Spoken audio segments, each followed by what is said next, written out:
Goodness, you know what I love most about the Doom 1, Doom 2 client right now? Is the fact that I can click out of the window without it, like, freaking out and not freaking out, but without pausing itself and going completely silent. It is very awkward to do that with the X collection, but that's just how Capcom made it, so that's just how life is. Hello everyone, Merry Christmas Eve if you're a practitioner. We're playing Doom tonight because I am a practitioner, but I am not currently living with family. I am traveling to meet family tomorrow. So, you know, holiday's a little weird for me this season, but that doesn't mean I can't just be playing video anyways. And honestly, if I was at home, Mom would be asleep anyways by now, so it's business as usual for me at this point. I have hopefully adjusted my audio now, so that way it is balanced in the program without having to turn the gain down in OBS. We have the technology, people. We can, in fact, achieve good things if we put our minds to it for about 5 seconds. A PC game optimized since 93 is better at that kind of stuff. Very true. Before we actually get into Doom, I wanted to show off a just a little thing to talk about. A little talking point, perhaps. This is not important really whatsoever, but I just wanted to show this off because I'm happy about it and I think it's neat. So I occasionally talk about the fact that I have a jalapeno plant that I grow at home, and I wanted to show a status update on it because it is currently doing really well. It's like grown pretty nice. It has like blooming flower buds and stuff, and there's one of them like towards the middle of the photo there that, yeah, the flower's kind of wilted, but the stem is actually strong. I've already kind of fingered the fucking flower bud, so that way the pollen gets nice and distributed in there, and it seems to have actually taken, because I've done that before, and then the flower bud rots because, like, I don't know, it's like, oh no, I'm not viable, dies anyways, but this one's actually going strong. It's a shame I won't really get to see the fruits develop over the week that I'm not at my apartment, but I hope that actually it'll be a nice New Year's gift that when I come back to the apartment, I'll actually be able to see some jalapenos growing. This is exciting. I haven't actually had a flowering plant, or, well, a fruit-producing plant in a while. I might actually be able to grow my second jalapeno of my life. So, I'm interested in that. I think that's cool. Can we have a plant cam for the rest of the stream? Yeah, sure, why not? Let's take a moment. Where can I shove plant cam? The bottom right corner. That feels like it would not be good if I need to make a clip out of something.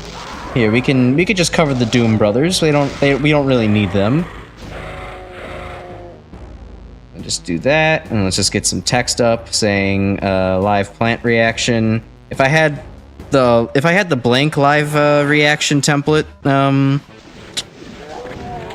like ready on OBS, I'd do that. But for right now, we'll just have to settle for this. Let's see, live plant reaction. There we go. It has terrible contrast, but that's okay. It doesn't matter. Cool. All right, sweet. Let's actually get started then. And actually, preliminary check. Is my mouth synced up?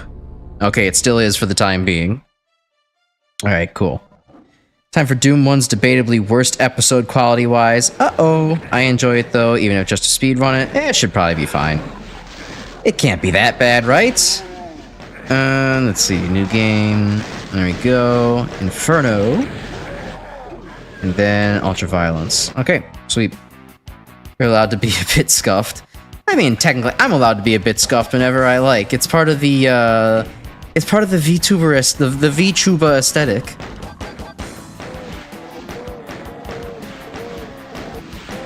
But, yeah. I mean, besides a currently, awkward situation, how's your Christmas Eve going, Grim? I know I've had a pretty decent day so far, even if it wasn't exactly festive. I mean, I had just scheduled kind of like a get off of work early kind of thing today. I should probably just run around and oh, okay, this is not actually going to track on the map. We had like a scheduled get out of work at 2 p.m. kind of thing today. And like the office actually started leaving around noon. And that's also about when I mentally checked out as well. I filtered out of once 90% of everyone else left, and then it was time for me to be like, okay, I'm going to be the last like 10% of people leaving. I tried being a good boy and staying until our official dismissal time at 2 p.m. But like we've only recently switched to that official time meaning anything because the university found out that our office likes to release us a little bit earlier than that, around noon. And they said, actually, that goes against university policy, so don't do that anymore. And we're like, well, okay, I guess we can make it that we're not officially doing something like that. Well, that was close. But I think everyone's still in the, yeah, screw this kind of spirit. Get some baked clams. Baked clams. Garlic bread. Crab cakes with cocktail sauce. Oh wow, very fish-heavy set of food for you. I could never. I'm only barely just warming up to tempura shrimp now in my mid-20s. Oh, okay. I'll take that boost, sure. Yeah, fish is... Smell of fish and everything is disgusting to me. It all started when I was very young and my parents took me out to... Or, well, we're on a date and I was like 3 and we went to that lobster place. I think I even told this story earlier and I vomited all over the place when it was time for the fish to start coming out. And then Dad cooking live lobsters at home did not help things either. So, certainly a episcophobe, is that the proper Latin words for it all? Or no, pescophobe, there you go. Episcophobe is like being phobic of a certain religion. Whoopsie. No, not much in the way of gifts. All fairness, just mostly interested in cash. True, cash is king after all. I haven't gotten anybody gifts. Well, I got one of my friends a gift, but I got him a gift like far in advance. It was not specifically a Christmas thing. It just so happened that the next time I'm seeing him is this Christmas time. So, I don't know. We'll see what Mom gets me. Probably some nice clothes. I usually look forward to Mom's gift now. She has a way of finding some nice kind of odd clothes for me. I tend to enjoy abstract patterns and flowers in my garb, so I think she always delivers finding something interesting in that sense. Let's see, your 2 gifts you did get though were a crocheted Karibo. That's cute. That's really cute, and so much effort put into that. I love that. And her husband managed to snag you a copy of Eternal Darkness for the GameCube, which you're hype as fuck to play later. I have no actual anchor for what Eternal Darkness is, but I have heard that it is a very, like, hype kind of cult classic, I think is its rough popularity status. I can't remember if it's, like, full-on classic or cult classic. I am not doing well. Let's take off the pistol. There we go. But I'm excited. That sounds pretty cool. What is Eternal Darkness about? I don't really remember. Oh, uh-oh. Out of shotgun ammo. I see. I think I remember. Yeah, this was one of the less than stellar missions in episode 3. Oh boy. Hold on, gotta focus. Not doing so hot. Come on, Lost Souls, die already. Can't deal with your ass. There's a Spectre there the whole time? Shit, okay.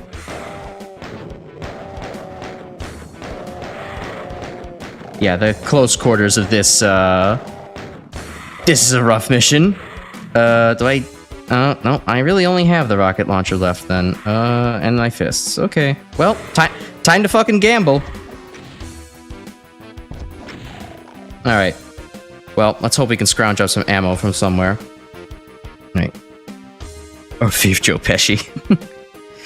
Let's see. Eternal Darkness is basically the first video game you think that fucks with your head by breaking the fourth wall a ton. Horror game that pretends it's fucking with your TV set. Yep. I remember that now. That sounds familiar. I remember people making, video essays about that kind of thing. That sounds cool as hell, actually, then. Okay, there's a switch I have to find. Uh-oh. Hey, Lost Soul, you, don't just happen to want to fuck off, do you? Okay, cool. Uh-oh. Hit scanners. There's some health. Go sneak in for that. Where's that pinky going? Let's see, I know there was like an armor around here somewhere that I just happened to run by. And of course, it's by one of the zombies.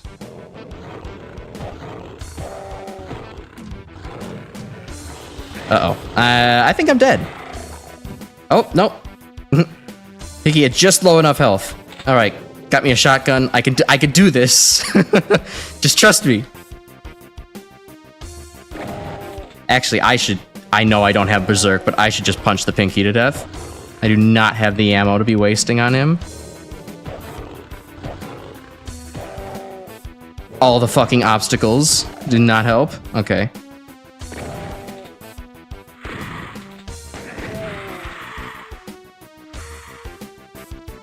Pistol ammo. It's something. Oh,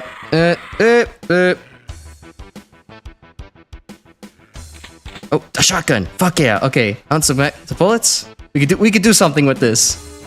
Oh god, that's a bad place to be. Well, hold on.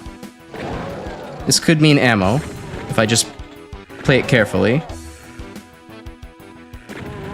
Oh wait. Okay, a couple of bullets I was able to cheese out of them. Oh, fuck. Wait, hold on. It's just high enough to get up to there. Nah, I can't do it again.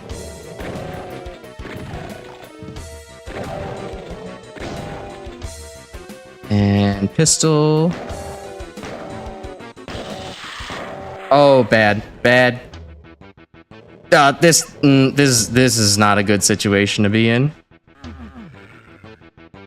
Alright, let's just pause for a moment. Take stock of what's going on.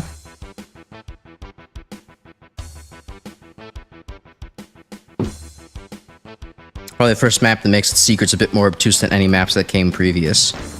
Well, I'll have to keep a good eye out for it. But yeah, definitely a newbie killer. Wow, this is giving me a run for my money right now. Oh, okay. I guess that's how I get these. Triangle. I actually have something to work with now. It's not much, but should hopefully be enough. Okay, good. Fuck me. All right. Now we're getting into the real Doom. Now this is the kind of like fucking sweating out your mind kind of action that I love. I get to be a full tryhard and have the fruits of my labor pay off exactly proportional to the amount of effort I'm putting in. This is great. Ow. Alright. Oh. Yeah, random damage threat is really gonna bite me here. Alright, well, now I gotta work with rockets.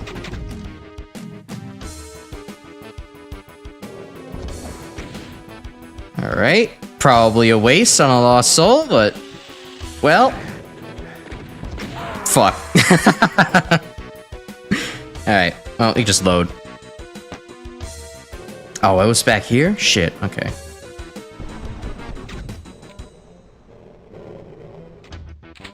Well, thankfully it's not too far back. Managed to survive the onslaught of enemies and then die by rocket.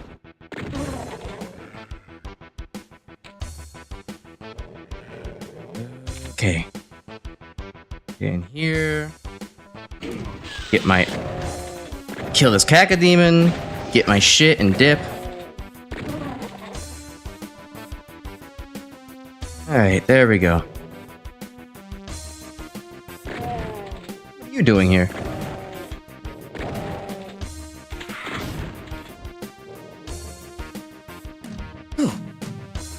Really funny to hear that from you, because Platonia veteran, this is so freaking easy by comparison, but hey, we all gotta start somewhere.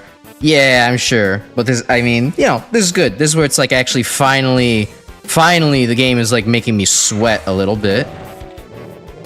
Rather than just like, okay, you know, there's the occasional kind of spike in what's going on. Now I'm like, okay, yeah, I feel like I'm under constant threat. This is what I want. This is what I live for. But I'm sure, I don't know. We'll just have to see how Plutonia feels to me by the time I actually, you know, am maybe at the skill level for it, right? Because at that point, it might either be, okay, I've improved enough to where that's what's going to make me sweat without being too uncomfortable. Or if it ends up being a situation of, wow, this fucking sucks, then and even with whatever, you know, skill I might have gained, then we might have to reassess everything. Something behind me? No? Okay. Felt like something was behind me. I thought it bumped into a spy for a second. Okay, what was in here? Nothing I want to see. Oh, hello. Another lost soul. Oh god. Okay.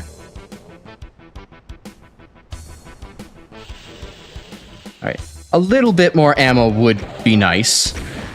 Okay, well, that sucked.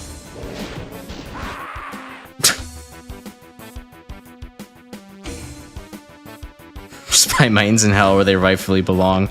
No, they definitely... fuck, I really should have saved again. Yeah, no, spy mains do belong in hell. They, I hate spy in TF2. Mostly because they just... I don't know. I don't feel like spy either makes the game fun or is a necessary class to have in the game. Spy is the only class I don't play in TF2. I can do anything else reasonably well to a certain degree.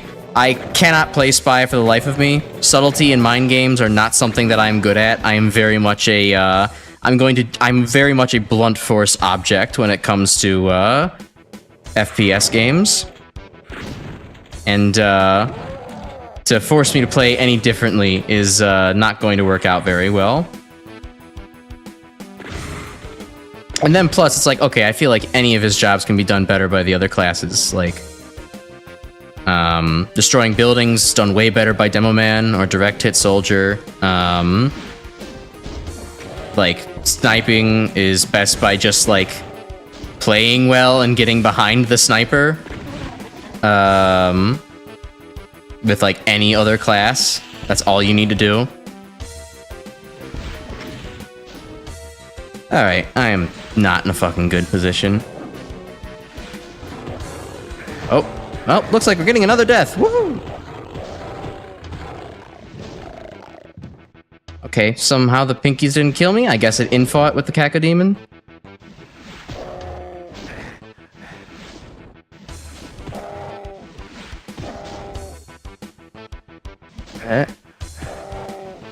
Come on, I hit you with like 2 rockets. You gotta be low.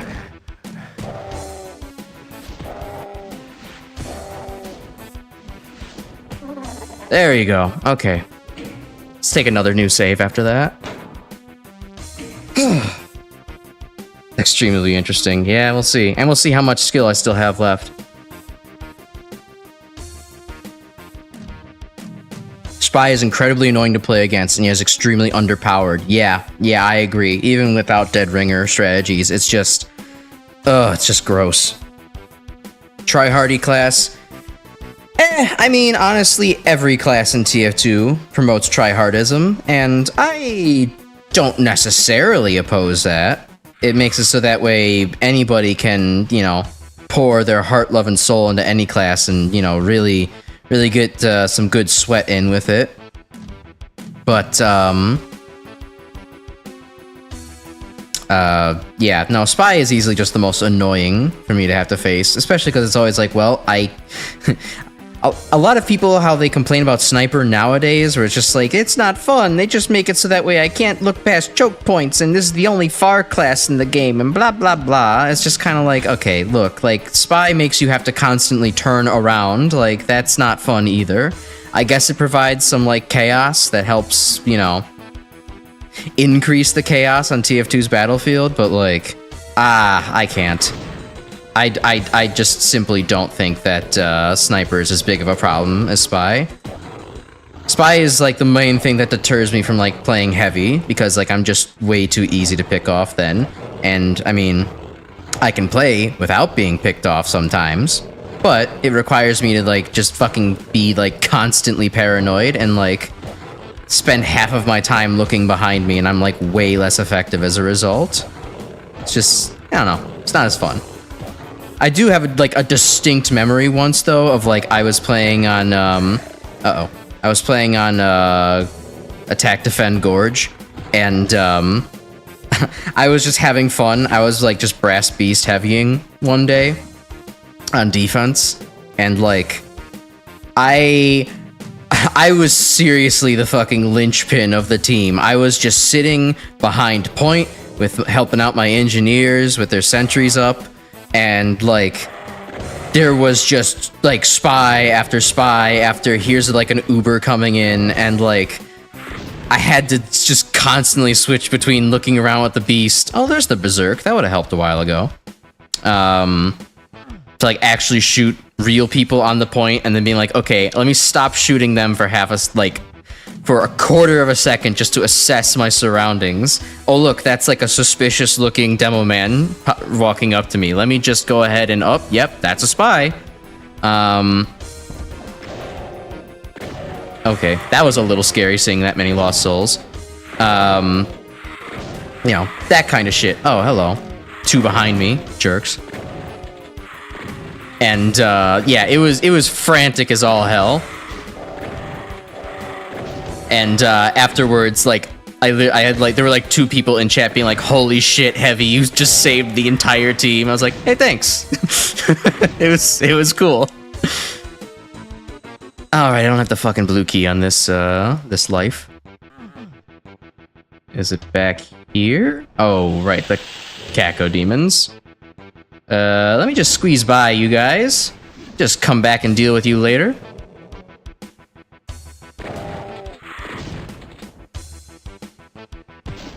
Alright, Berserk. This is clearly what the Berserk is meant for.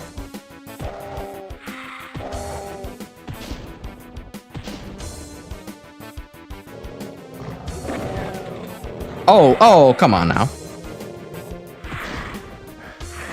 Oh yeah, Doom is definitely getting a lot more tricky now. I can see. Is not holding back.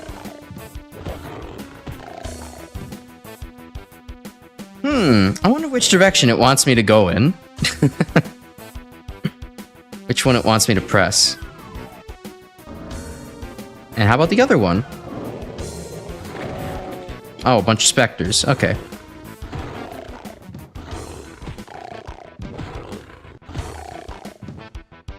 No more? Alright, cool. I'll get my goodies. Alright, now we're in a strong point. Let's save that. Ugh. Never in your life have you seen a try-hard heavy being the most chill dudes on the planet. I mean...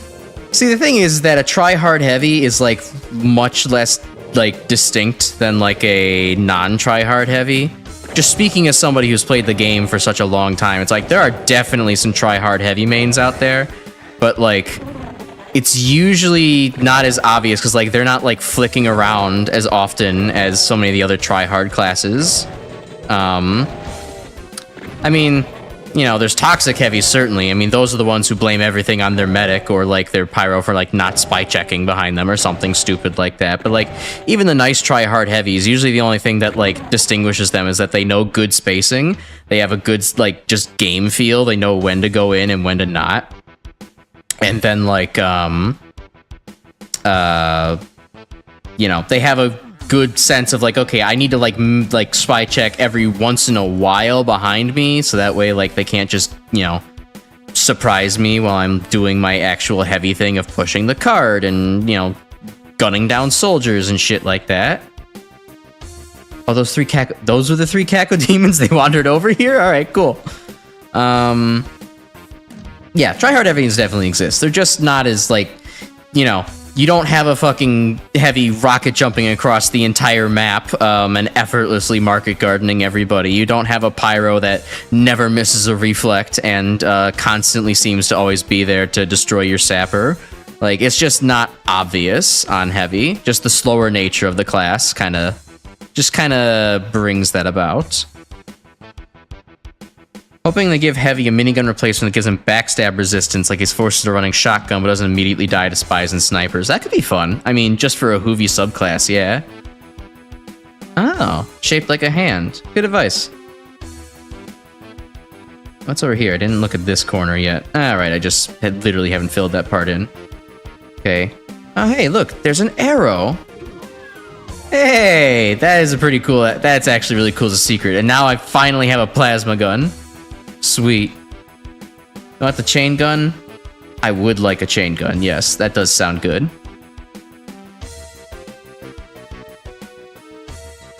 Or Revenant closets. Yeah, yikes.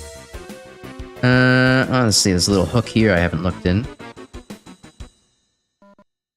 Box of shells, that'll help out. Walk over the lava pit. Oh, like back at the, yeah, I think I know where you're talking about.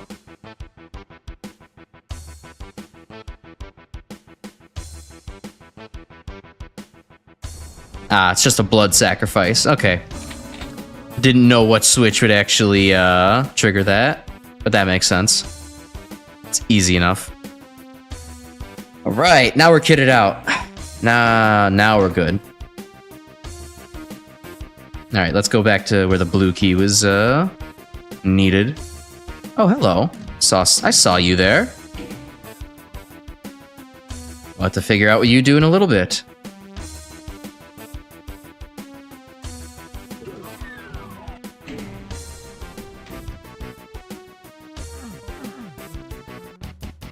Oh, oops.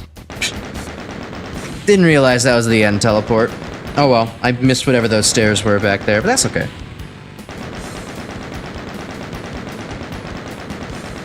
Sweet. Well, that was actually cool. I like that. I like the try hard filter, or the first nub filter level. Hey, Pinky, you're a little aggressive. A little aggressively placed. Nothing back here, as usual. Hey, Pinky, what's up? Yeah. Every time I talk about TF2, I miss it, but then every time I think about trying to play TF2, I'm just like, I don't know, do I really, like... TF2 really brings out the sweat in me, and, like, I'm not getting toxic about it, but, like, I am definitely, like... I get so wired into the game that it literally becomes, like, hard for me to, like, sleep after... Okay. Hard for me to, like, sleep afterwards. So, like, I usually have to do it where it's like, okay, it's midday, and I don't have to worry about going to bed after this or whatever. Like, I can just play the game.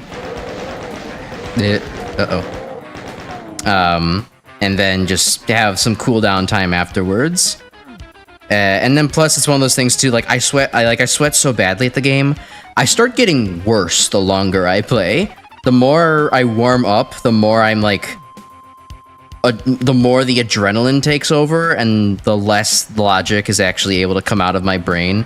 And I'm just like at a certain point, I'm just like, okay, I'm like this is what my mouse looks like at a certain point when I'm playing TF2, like after several hours, like I can't aim anymore. It's the only game that does that to me, but it's also one of the only games I actually do, like, you know, that is PvP, so that's kind of the link there.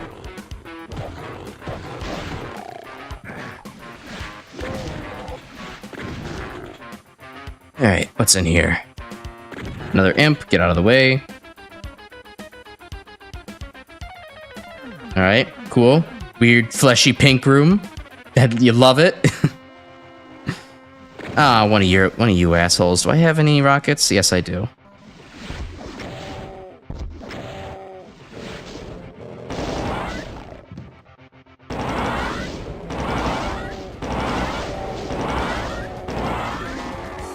There we go. Good use of plasma cells. This track is definitely not behind the crooked cross from Slayer. Yeah, I think I know. Obviously the chronology doesn't make sense, but on the last level I was getting like the names escape me right now because I'm not playing the level anymore. I don't quite remember the riff that I was hearing, but like if you've listened to Soundgarden's like King Animal album, their comeback album before Chris Cornell passed, there was something on there, some riff in the last level that was reminding me of that. Ooh, Invuln. Nice. It'd be cool if I had Berserk right now.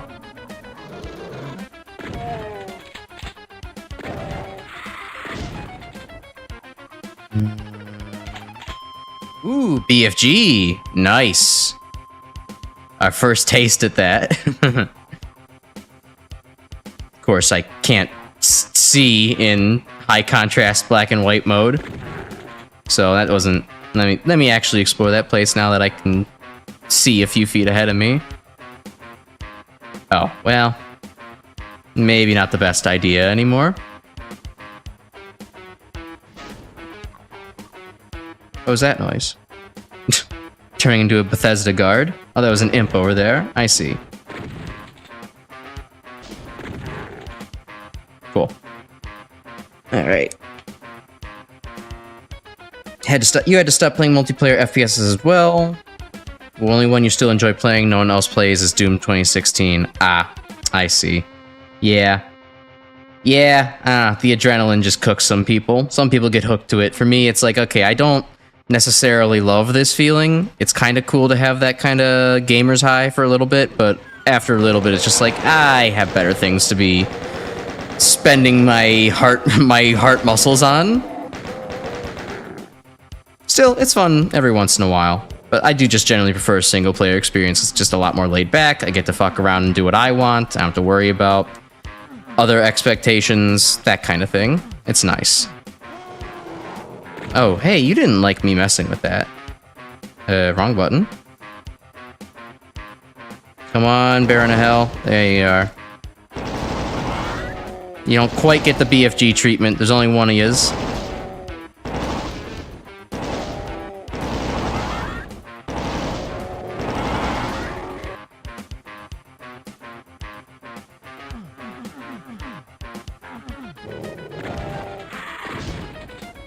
Right, and Pinky, punch your ass out.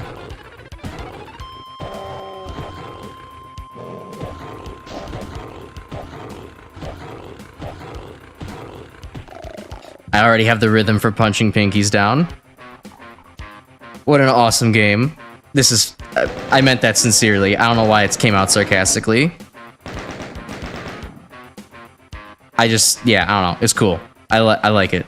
I'm already able to feel the rhythm. It's very... I meant that sincerely in the sense that I love the fact that there's a very intuitive sense of rhythm and speed and control that the controls have. The game feels good to play. To no one's surprise, but... it is still it is a welcome non-surprise.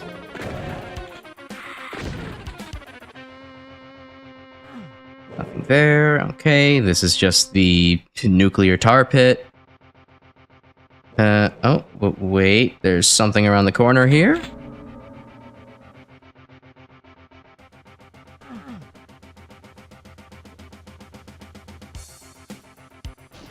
See, assume you're familiar with how the BFG works in classic Doom. Hope watching all those casino vids. Yeah, I get it. It's the one big projectile that does a lot of damage, and then it draws a whole bunch of tracers in various forward-facing angles that all do some other amount of damage. And if you can,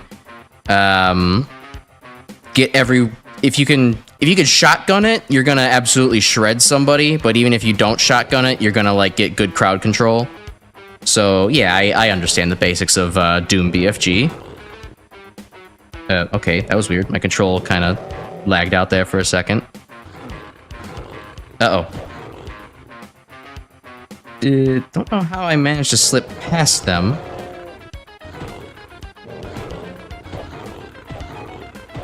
There we go. Found my rhythm.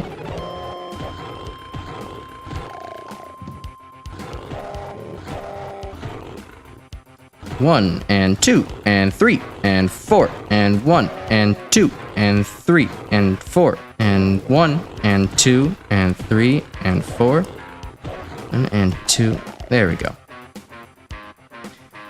Whew. You have no idea how people play this keyboard only, though. Well, what do you mean? Because that's exactly what I'm doing. A 2-week vacation from X6 before we get back to the back-to-back ball busters. Yeah, I suppose. But of course, now I'm warming up to X6, so maybe it'll be a maybe it won't be so bad having back. Maybe only the right ball will be busted. Currently, the left ball is being busted on Monday. Now the right ball might be busted on Tuesday with episode 4. Oh, hey, that's a lot of lost souls. I don't like that. I don't like that. However, it's not really... I don't think it's really worth using a BFG in this room. Especially when ammo is so precious right now.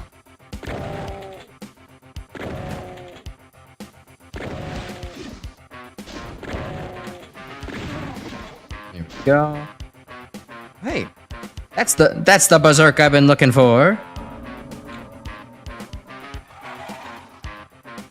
Alright, come on. Approach me. I dare you. I don't need the armor. No looking secrets over here. There's an armor bonus I didn't pick up. What was that? A switch? Well. No. Okay. A pinky punching routine for Pilates classes. Pinky punching Pilates. You know, you could start selling that. Think you could become an instructor?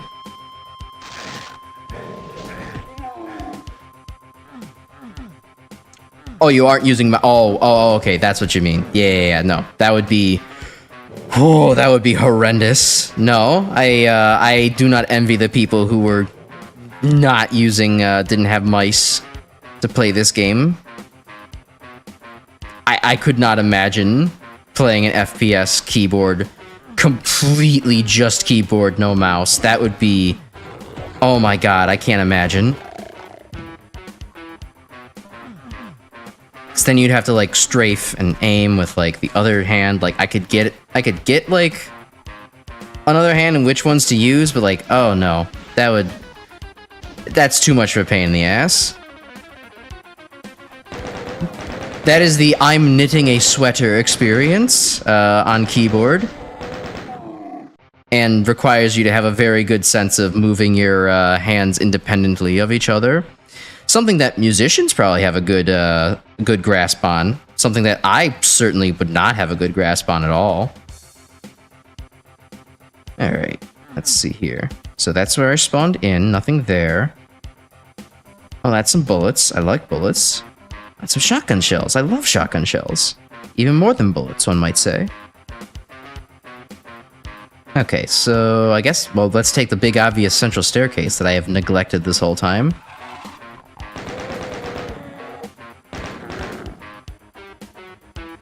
Across these line devs. Nothing. Okay.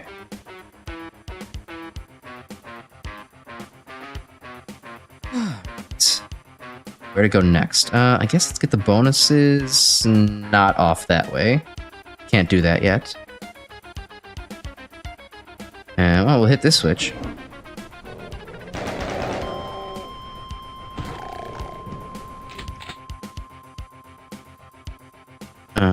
These stairs. Get fucked. One punch pinky. That's what Saitama's all about, right? That's his whole shtick. He goes into hell, he punches pinkies to death. One punch. What the? Get the fuck out of here. No one asked for your presence. Fucking lost soul. The lost soul was not invited to the Christmas party. He mad about it.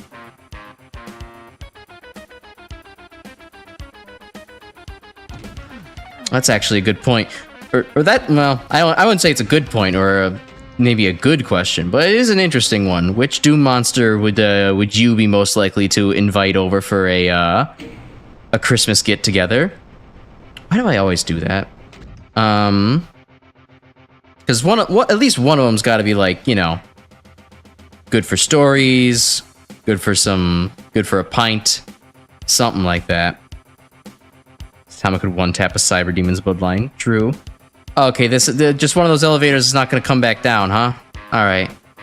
Cool. Fucking, I need to stop doing that to myself. I guess it's no harm. I just have to take the long way around. Well. Yeah. Oh, wait. No, damn it. I thought I heard. It was just this one going back up.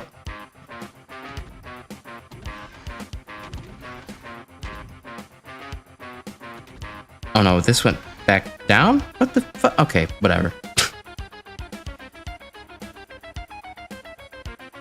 Cacodemon, obviously, maybe a pain elemental as well, but only 31 lost souls respawn far away from your house. Well, I mean, if you just... No, actually, yeah, the pain elemental is going to release them. Yeah, I think the pain elemental would be bad because he would just try to release all of the lost souls as like Christmas presents, and that just couldn't do. You tell him don't do it, and he says, okay, fine, I won't do it this year. But then like he just takes a couple of fireballs too many, and he's just like, hey everybody, I got you all presents, and then all of a sudden the room is filled with lost souls. And it's just like, god damn it, why did we invite this guy? You said you wouldn't do this.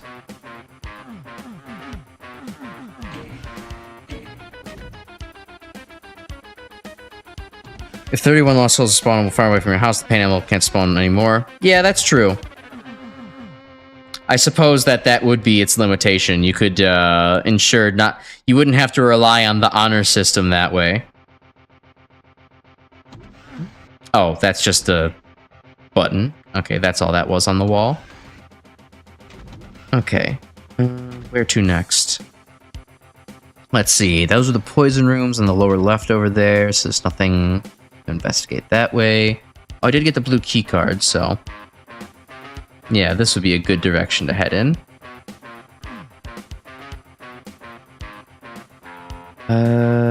Go down the stairs, and then all the way around to the left. Okay.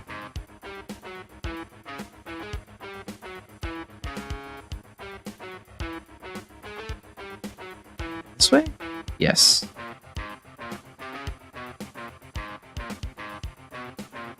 Can't get up there yet, but I can go this way. And up these stairs. Alright, and this is where I turned around for no good reason.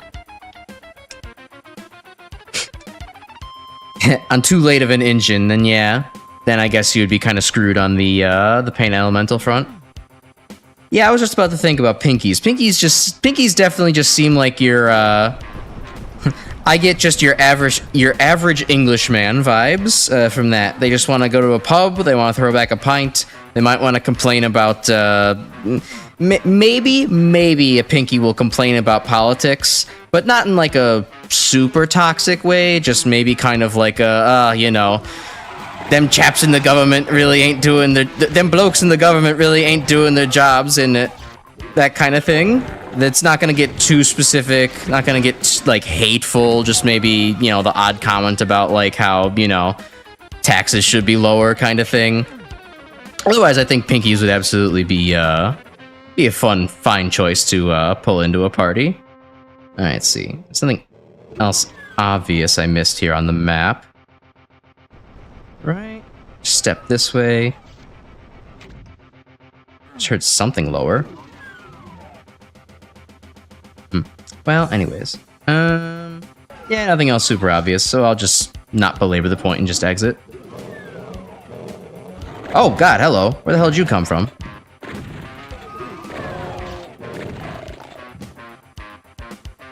Oh, the corner right here. Another one over here? Parallel structure? No? Okay.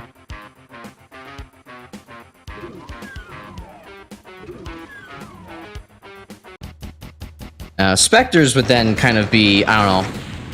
Spectres would feel a little equivalent to Pinkies, but maybe, I don't know, the introvert, I guess. I mean, it seems like a cop-out, right? They're just the invisible versions.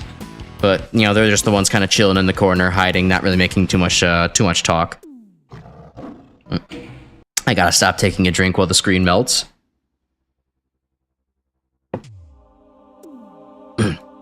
Alright, let's see. Let's reset the microphone.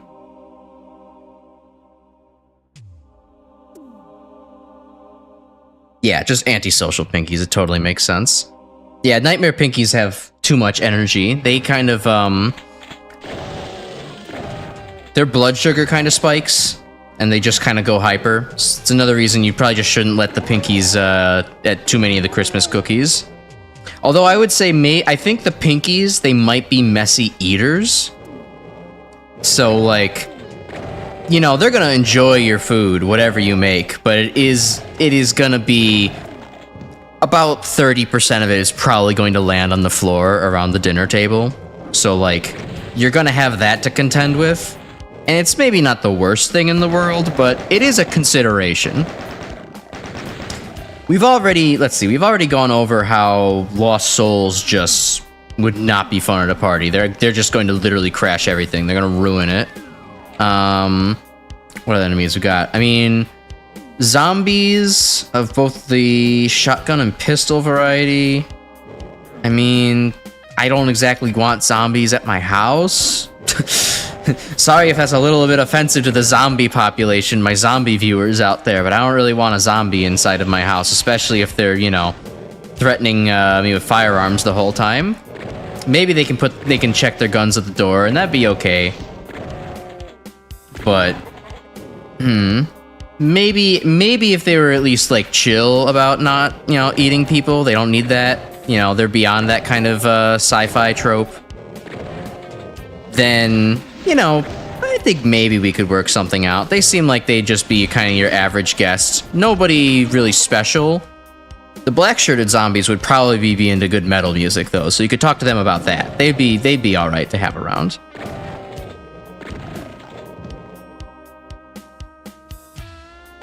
Archviles, well, I haven't met them yet, but I've heard bad things, so maybe we don't want them around. Although, if you do have just a real rager of a party and, like, you know, somebody maybe overdoses a little bit, they black out, it's okay. Archvile will bring them back. And, like, that's cool. That's a unique trait you cannot get from anyone else. So, you might want to consider having them around. I mean, if you have absolutely batshit crazy parties like that, then yeah. But I mean, if your party is basically just a dinner and, you know, fucking, damn it. I did not think he was going to close in that quickly. If your party is just a dinner, maybe watching a movie or two, then I would definitely pass on the Archvile. Doesn't seem worth it.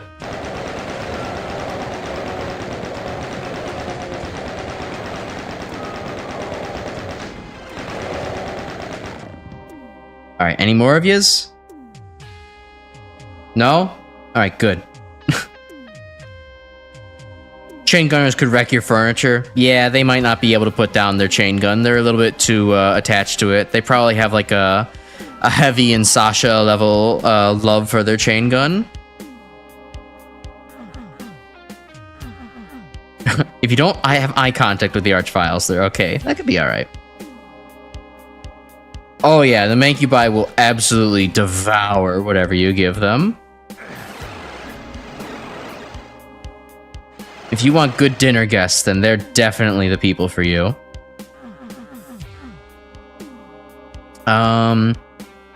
Cyber Demon. How would the Cyber Demon work at dinner?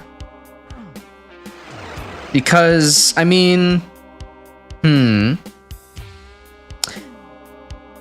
I feel like the Cyber Demon's just not very emotive. Like, he's kind of the guy you just invite because, like, you know, he's friends with somebody else and they're like really saying, oh, just, you know, the Cacademon's just like saying, oh, come on, he's a pretty cool guy. I like him. I think he's gonna be fine. Just come on over. And like, he doesn't like, he just kind of seems like he doesn't want to talk about things. He has maybe a couple of issues he's sensitive about. He just doesn't really want to, you know, go public with it. He'll make some idle chit chat with you, but looking for ways to just end the conversation as soon as possible.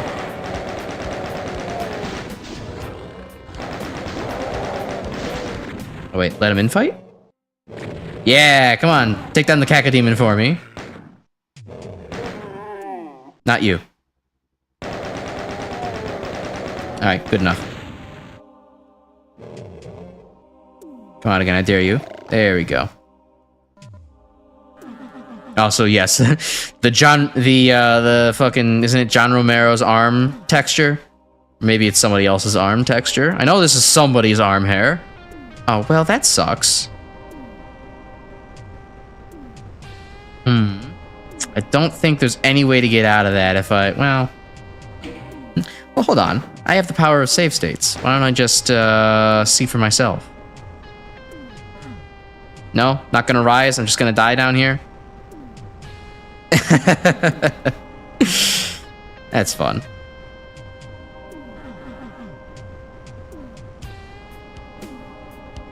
I love how it's such obvious bait, but like, you have to fall for it. How could you not?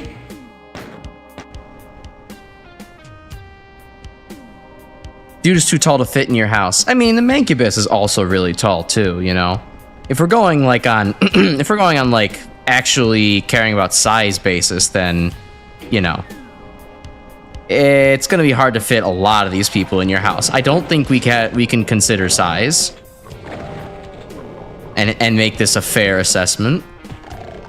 I mean, okay, maybe one exception for the Icon of Sin, because that dude is a room, and unless the party is at his place, there's no way you're gonna be able to get him there. I mean, he can't even walk there. Like, it's just not gonna work. Yeah, infight.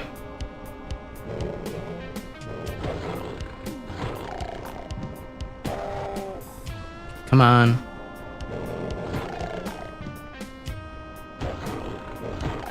There we go. Kevin Cloud's arm texture. There you go. Incubi only slightly taller than Doom Guy. Oh, well. There you have it. Spider Mastermind is also way too big to fit in the house, so you somehow can get her inside. She's stuck on every object in your house. Yeah, you would really have to...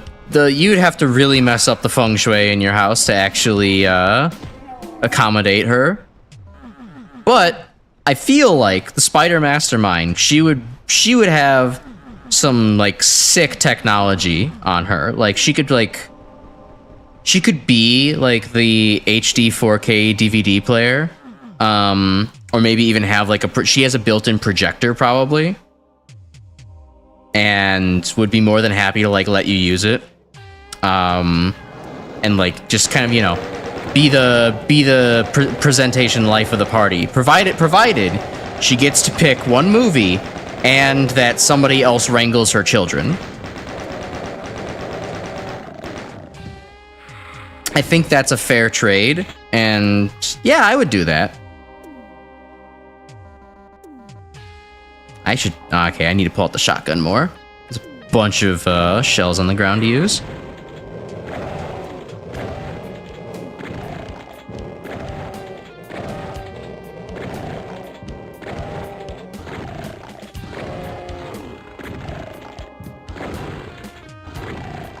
Hey, sweet.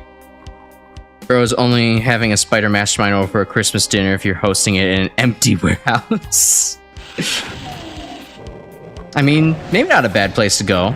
It's just especially, again, if, you know, things are getting rowdy and you need that Archvile around to play medic. Come on, Imp. Yeah, you can do it.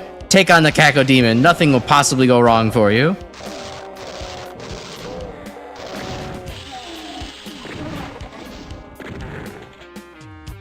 The Spiderlings, I mean, I feel like they're definitely a little bit more well-behaved than Lost Souls. Like, they're wrangleable children, but they're definitely not easy to kind of rein in. You can distract them with some, I don't know, give them a $19 Fortnite card and maybe they'll be enticed for a while.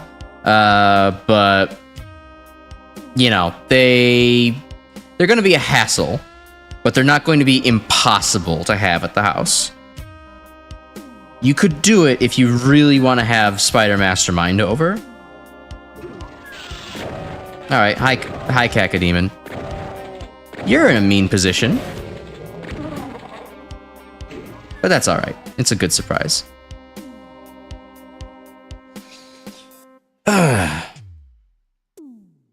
Let's see, crack my knuckles, stretch a little bit. 100% the irresponsible parent at the demonic Christmas party is the pain elemental. Keeps spawning kids and just fucks off to do whatever.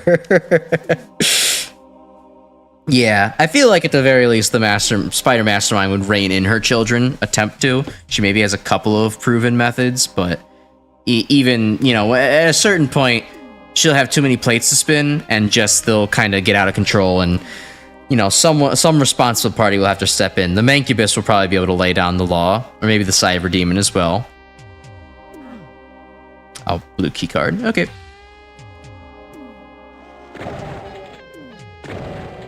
And I guess lastly, Arachnotron just put on Fortnite on YouTube and they're hyper fixated. Yep, that makes sense. All right, well, let's see. This leaves Barons of Hell and the Hell Knights. I forget which one's which. I know one's the gray ones, one's the pink ones. Could you refresh me on that? Also, I do love this big yellow segment TM that we're doing right now. Maybe I could publish it and roll with the big kids like that.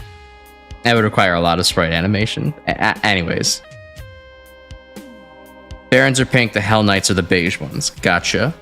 I don't really get a lot of difference between them. Like, I don't feel like the Hell Knights and the Barons are actually a lot different by just vibes alone. Barons might be... I would be curious to hear your opinion, though. It seems like you're about to separate them into two. You see, the Barons would be fine, but I'm guessing the Hell Knights maybe not? Just Barons with half as much health. Oh, okay, so one can just drink a little bit later into the night and can stay up a little bit past everyone's bedtime.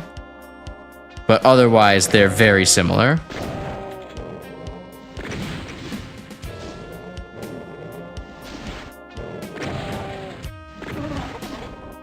It's like you have two people named Greg show up to the party, and one is just the cooler Greg.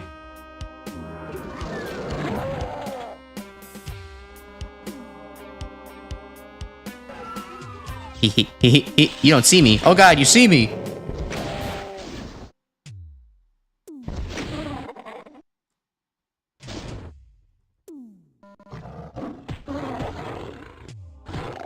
All right. Had to berserk punch him. It was too hard to resist. An injured Cacodemon. Hell Knight's just big imp. Barons are bigger imp. Gotcha.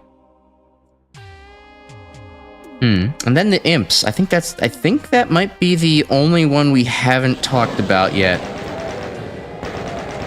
I feel like the imp would just be a good all-around person to have around. Like, they've got a couple good stories. They're not boring. They have a solid job, wife and kids. But they're cool, and they got a sitter instead of bringing their shit-ass kids to the party. That's mostly adults, anyways. You know, maybe he just bought a house and was really excited to talk about like all the fun woodworking projects he's gotten up to lately. I feel like the imp would be like, yeah, imp would be like your best friend that you're inviting over. And they're doing well in life and you love to see it for them.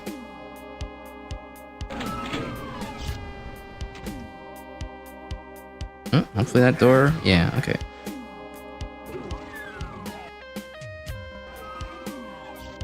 Alright, so what the fuck am I doing right now? Where am I? Oh, sorry, I interrupted their demonic Christmas party. Uh-oh. Everything's ruined.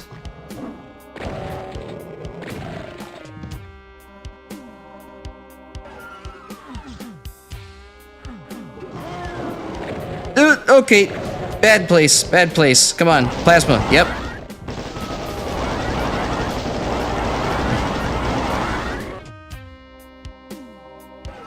Alright, cool. Oh, that's a damage floor. Okay.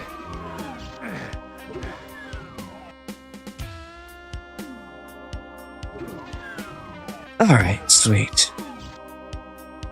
Okay, let's turn back down that way.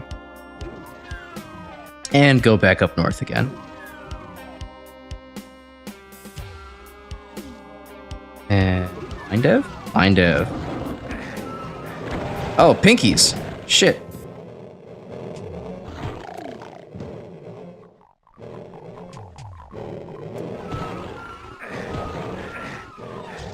Alright, if y'all could, like, get out of that room so I can punch you, that would be great. I don't feel like stepping over damage floors constantly. Or I'll just... yeah, that works.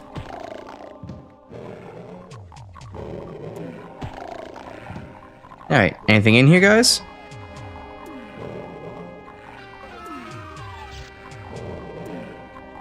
If I want to go in, I have to do that. Okay, well. Good boy, that's rough. I have to wait my turn, I suppose.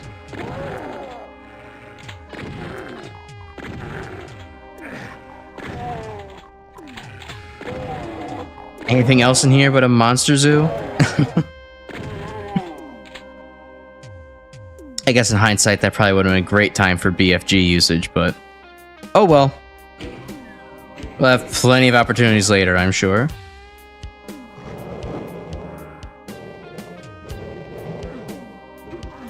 Alright, come on, let me at him.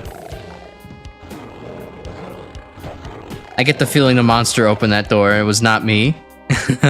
I was maybe not supposed to be able to. Let's see, line devs over here. Going this way.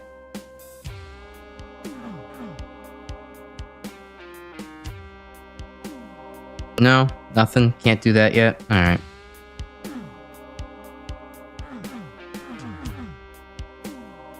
And now I need a red key for that door. Okay. Well, time to press some more buttons, I suppose.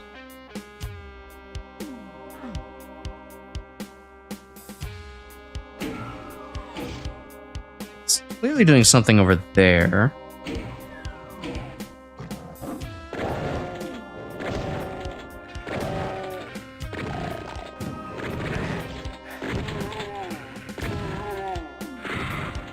Alright, so it's clearly just a press shit until it works kind of situation. Sweet.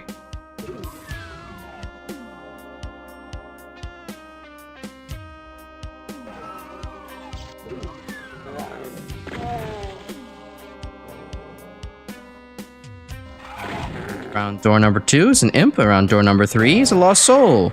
Pick your prize. Which one do you want to take home? Your new pet. So 3, it's confusing level design. I don't know. I don't particularly feel like... I mean, maybe outside of the noob trap E3 M2 level, I don't feel like the level design has been particularly confusing. I feel like it's just been... I don't know. To me, it just feels the same as everything else. Mostly just because I don't really know any better. And I cannot exert the mental energy to map shit out in my head and also stream and also yap and everything like that. It just takes up so much mental processing all at once. All the maps kind of, you know, it feels similar to me for that reason. Not because they are actually all that similar at all, but...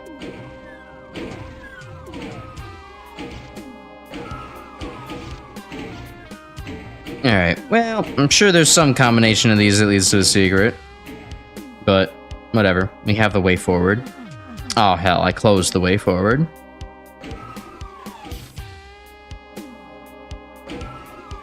This one? No.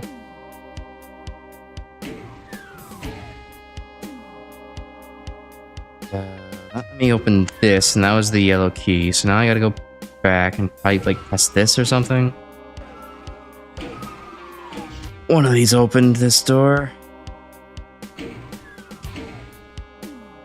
Okay, I know I just said something about the level design being confusing. This is perhaps a bit of a head scratcher of why was it designed this way.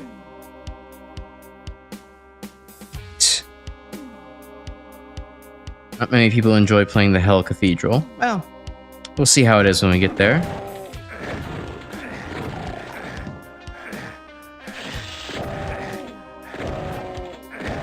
Perma damage floors feel weird, but I guess it's not really that bad when you have so many health kits around. Just get through it quickly. And speaking of quickly, yeah.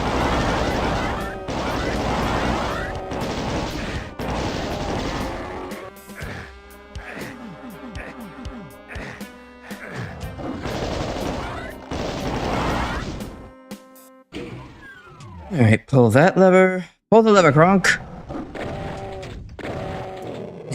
Nice. The pinky was hidden better than the items in there.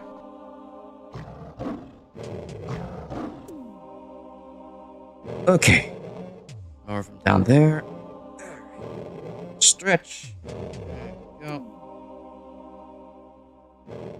Oh, David. Somehow I missed the giant paragraph you sent. Southern and western switches open the doors, the northern and eastern switches close the doors. Not exactly intuitive design. Ah, yeah, that's not intuitive in the slightest. Microphone is desynced once again.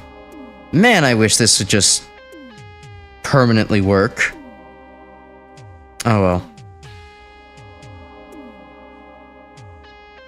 Did you hear about the Pinky that escaped the secret sector? What kind of setup for a joke could this possibly be? No, I haven't heard about the Pinky that escaped the secret sector. That's because he's a very quiet Pinky. Muffled sounds of Pinky violence. Alright. Well, well, I don't know how to yes and, no but, or this also that. So instead we're just gonna go with this instead and say, pull my finger? That was something I kind of heard that on my brother and me today. I watched one of their older episodes because, like I've mentioned, I'm kind of going through their older records. And like they were just, you know, they were just kind of doing their classic thing, making goofs. And in the middle of it, you know, they're trying to be in the middle of one of their goofs. Let me run across this, maybe see if I can't see any more map out here. Travis kind of just completely changes the topic for his own joke. And he's like, yeah, sorry, I was only half paying attention to what you were saying, Justin. And like Justin fucking stops and laughing is like, okay, you just admitted you didn't listen to my joke on this improv comedy podcast enough to do either a yes and or no but just did a this also. And Griffin's follow-up was then actually he did much more of the rarer this instead bit. Fucking great comedy. And I can't get that out of my head. I love the idea of doing the this instead bit. It's the ultimate, like, you can only pull off the this instead bit with people that you are in good standing with without pissing them off. But like, if you can do it, it's like the funniest shit in the world to basically just say like, hey, you know what? You know that thing you were just saying? How about actually it leads into this conversation instead? You know, the idea that I have, and it's so fucking BM and it's so funny, but like it really takes a skilled hand and a trusting force among your coworkers to pull off without just absolutely being the bane of everyone's existence. I get the feeling this might be the exit. Hey, it missed me.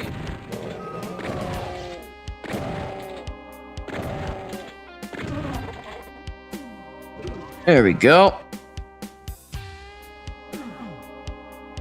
Oh, that's it? Just to host a cacodemon in here? Alright, well, you missed 2 secrets, that's alright.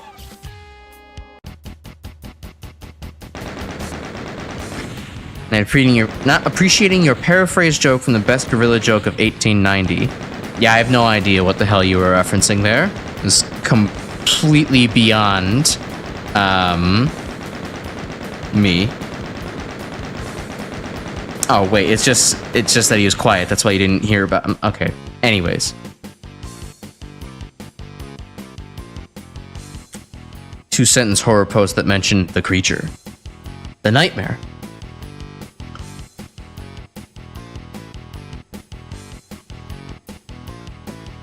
On a similar note, I love the like the fake creepypastas that just have that text-to-speech going over some images of cats. And it's just being like, one day, last week on a Thursday night, just like any other, I walked outside, and among the snow, I found a watch. I looked at this watch, and it said 6:15 p.m., and I found that curious, because it was 7:15 p.m. where I was. There's no way to explain the hours difference. Anyways, I brought the watch with me, and to work the next day, and my coworkers said, hey, that's my watch. That man was was Frankenstein's monster. The end. Stupid shit like that.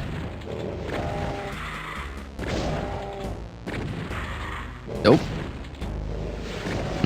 I seem to have developed a natural reflex to lost souls now. I understand their wind-up time. I can't believe I just dodged those lost souls in succession, because I had not been putting much mental thought into doing so, and yet it just works. Well, this is a giant teleporter. Oh, and I can't get back out. Ooh.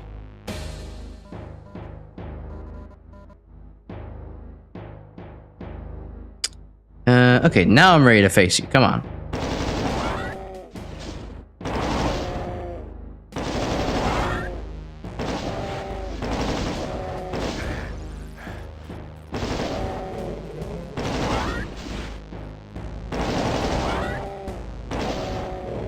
Hi already, good God. Okay, so much health.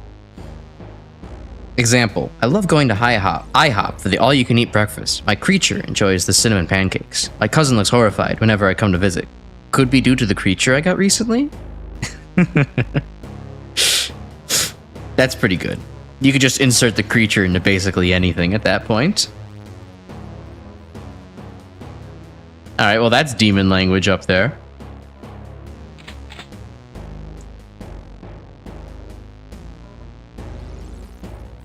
I love gifting my friends the creature for Christmas. I wrap them up in presents, but my friends don't seem to like them.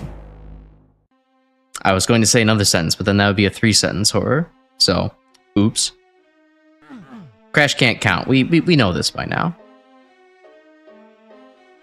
Okay, so that teleported me in here. I guess my options are to just try other teleporters. Okay, well that was the one that I already looked at. So how about this one? I'm guessing the other ones are going to open when I take other teleporters. Maybe? No? Alright, well I took the one in the upper right. Now I can go to the one down here. No, they're all going to filter back to the same place. Okay. Alright then, well how do I get out of here? I could try the upper left.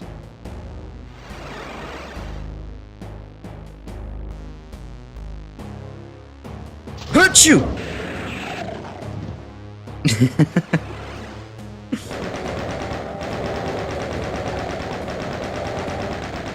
It could not handle my green sneeze Yulan. Although one pinky seemed to have gotten the fuck out of dodge, so that's unfortunate. Crash was excited to start streaming Mega Man X6. Little did he know it contained several creatures. Crash thought no stage could take me that long to play. He then saw 6 creatures in Blaze Heatnix's stage.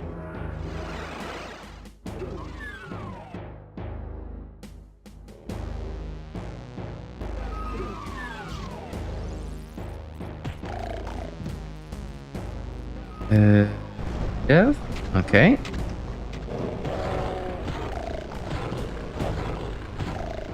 Fun room of being crushed. Yeah, you'd love to see it.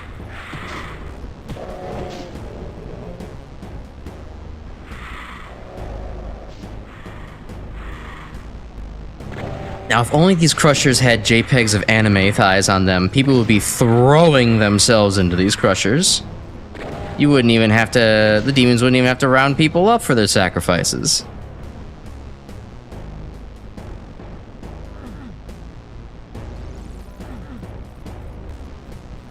BSG stands for booger flinging gun, apparently. Yeah.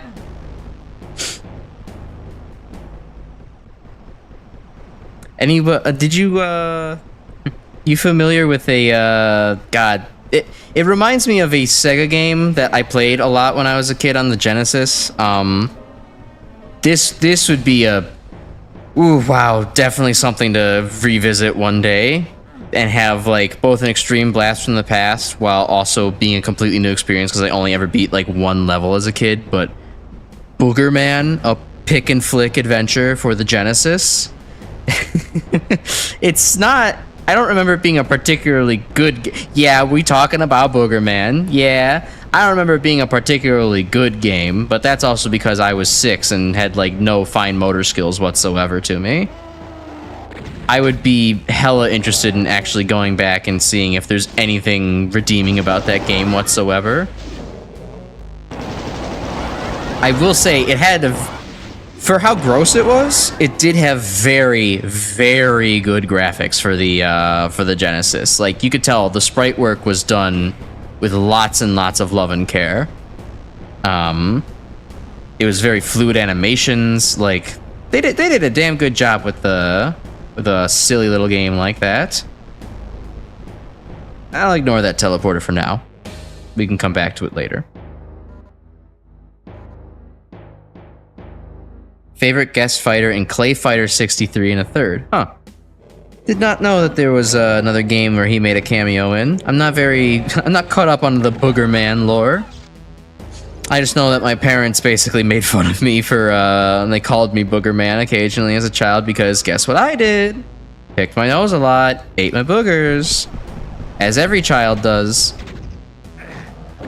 Oh, that's hurty. That room hurty. I don't want to be there. It hurty.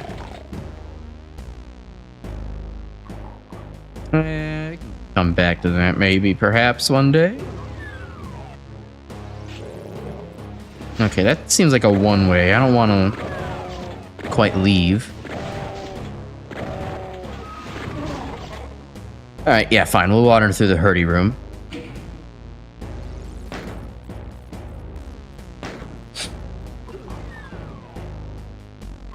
Another guest? No, no one else allowed. Only me in the hurdy room.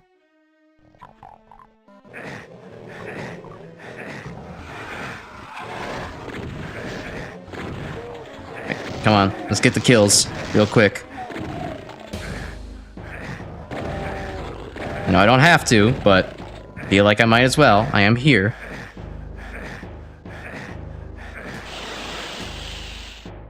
Right, another door opens. More monsters in the arena.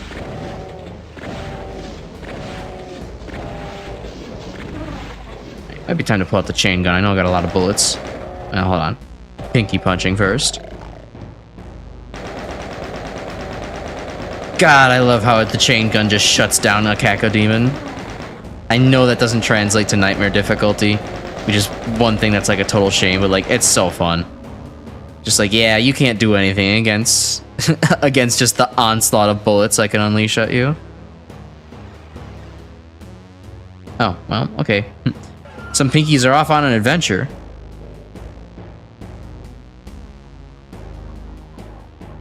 That I'm going to have to go deal with. Talking about games with stellar animation, Bioforce Ape is incredibly well animated despite being an NES game? Ooh, I've never heard of that. Sounds interesting. I mean, I know about the, you know, the obvious candidate for amazing animation being, Metal Slug. And their whole kind of sub-pixel graphical design kind of philosophy. That game looks good. But I might have to check that out. There's an NES game that has amazing animation graphics like that. Alright, well, we already went through the pain room. Not much there, so let's go through the teleporter here.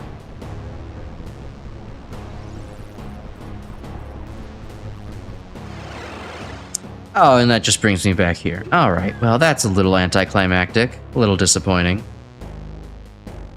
Okay, wait. So, anywhere else I can go? That blue key door, not gonna do much for me down there, so I guess I'll go through the other room that I snubbed earlier.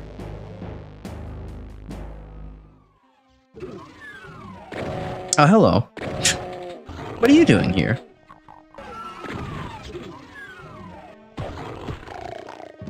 All I want for Christmas is to rip and tear. Happy holidays, everyone. Happy holidays to you too, Alan. Thanks for dropping in. We had, I don't know if you were here for it, but we had a discussion earlier about the, which Doom monster you would want to invite most for a Christmas party. Do you have any thoughts on that? I'd be curious to hear what your opinions are. Just, you know, based off like vibes alone, maybe what tech they could bring to the situation, or tech is in either technology or techniques. Maybe they have resources. Maybe one of them is just fabulously wealthy and will like order everybody like, you know, a round of pizzas. The big ball you just blasted seems like a good vibe. All right. Yeah, no, Cacodemon seems pretty cool. I think I was saying earlier that, what was I saying about the Cacodemon earlier? I definitely wanted him around. It's been so long since I went on that schizo rant.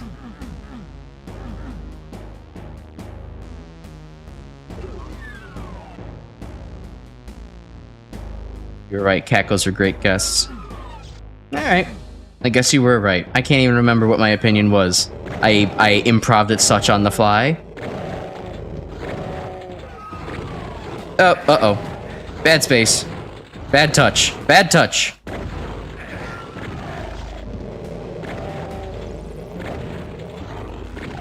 There we go. So how you doing tonight, Alan? What's up? How's your Christmas been? I'm pretty sure you're a practitioner of such. You and your family. Mine has personally been, you know, pretty, standard, obviously, right? Like, I'm coming to Chicago to see everybody in the next couple of days, so I haven't, you know, exactly done anything for today. I don't have much to do. But, you know, I had a nice early day off of work, so that was pleasant.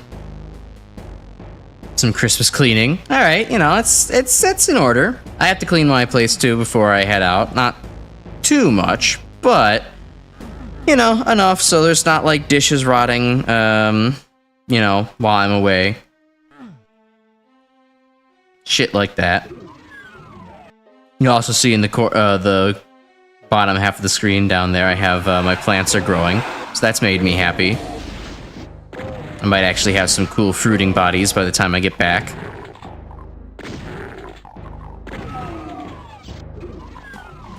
Practitioner of Christmas makes it sound like he has a medical license for caroling and merriment. Well, of course, isn't that only permitted by the state where you live too? You have to apply for a Christmas license. You know, once we adopted the British way of doing things, that's what, you know, that just became law. Yeah, never doubt my ability to make something sound extremely clinical without even trying. That's just what happens when my brain attempts to search for something in its vocabulary. It's like, what's a good synonym for this? What's a good way of saying it? Practitioner? Yeah, that's a normal word that is said in everyday speech. Practitioner of Christmas. Oh man, I've never even been in here? Shit. This is large. Dr. Santa Claus, MD? A PhD in milk and cookies? A PhD in milk and cookies with a specialty in sugar cookie related sciences. We have found that the red frosting, in fact, offers the most amount of merriment to Saint Nicholas on his merry way through the houses of children everywhere. Okay, so now I already was here. I didn't see what was in the other. What was in door number 2? Right? No, I've seen what's there. Okay, it's just I didn't have the map filled in. Okay. This way. I still don't have a blue key card, so I'll have to find one of those. I don't see anywhere to use the yellow key card. Pretty sure I've been in all of these. Well, I haven't opened this door yet. Maybe I just need to approach the teleporters from the other side, and then they'll start opening up. Paging Dr. Kringle. Dr. Kringle, you're needed in the emergency room. Somebody is having an extreme lack of jolly attitude. This cannot stand. Someone's losing their faith in the Christmas spirit. Okay, I guess we'll maybe teleport into this one from behind. I guess that'll work.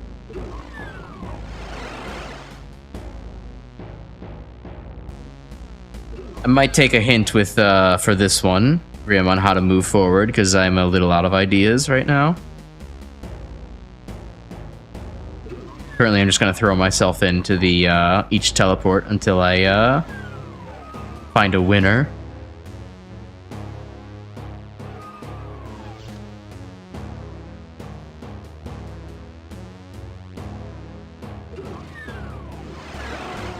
Oh, there we go. Found the winner.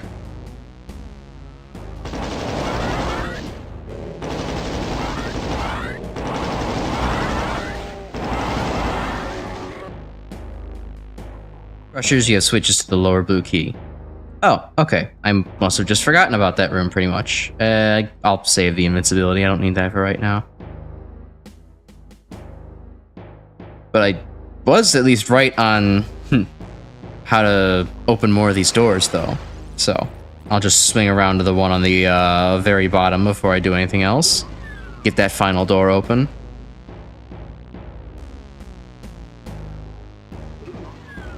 No, wait, not that room. This room, and then over here. Then we'll go around one more time. Actually, wait, no. I mean, wait, I could, but I think I've already teleported into the bottom right one, have I not? Maybe I haven't. I'll give it a shot.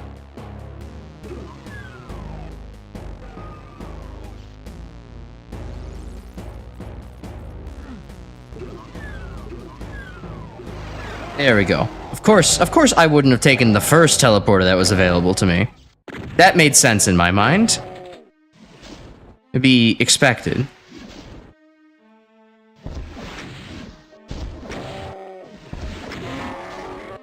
There we go. Cool. Straight Grinching, no Christmas spirit. Injecting sugar cookies straight into my veins. Immune to Grinching everywhere. They can't rap shit on me. I rap for a living. Alright, yeah, Blue Crusher Room. Yo, but that's actually kind of fucking a good topic to talk about. I recently watched the to remove your Grinch inhibitors. I recently watched there's the interview with the Dracula Flow guy. I don't remember his full name, but I know his name was John, I believe is his first name. That dude he's certainly lived a fucking life right there. Wait, so I have the switches to lower the blue key.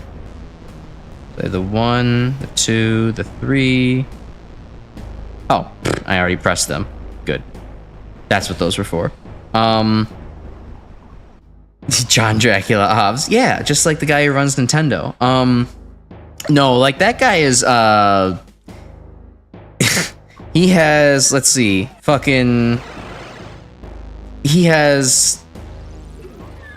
so I guess starting from the baseline, like he was in the Navy for a while, which isn't too crazy. He does also divulge later that he was drug smuggling as well while in the Navy too, so that's fun. He then also what the fuck else? I need to be on the other side of the map.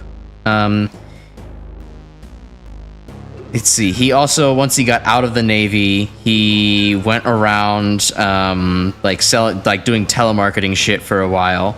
Eventually found some lady to extract money off of, a rube kind of thing. The lady was then like, "I love your voice," basically fucking come over to Waco, Texas, so that way we can I could see you. We can go on like a date, basically. He didn't want to do it because I would be driving all the way across the country back when you had to fucking drive everywhere.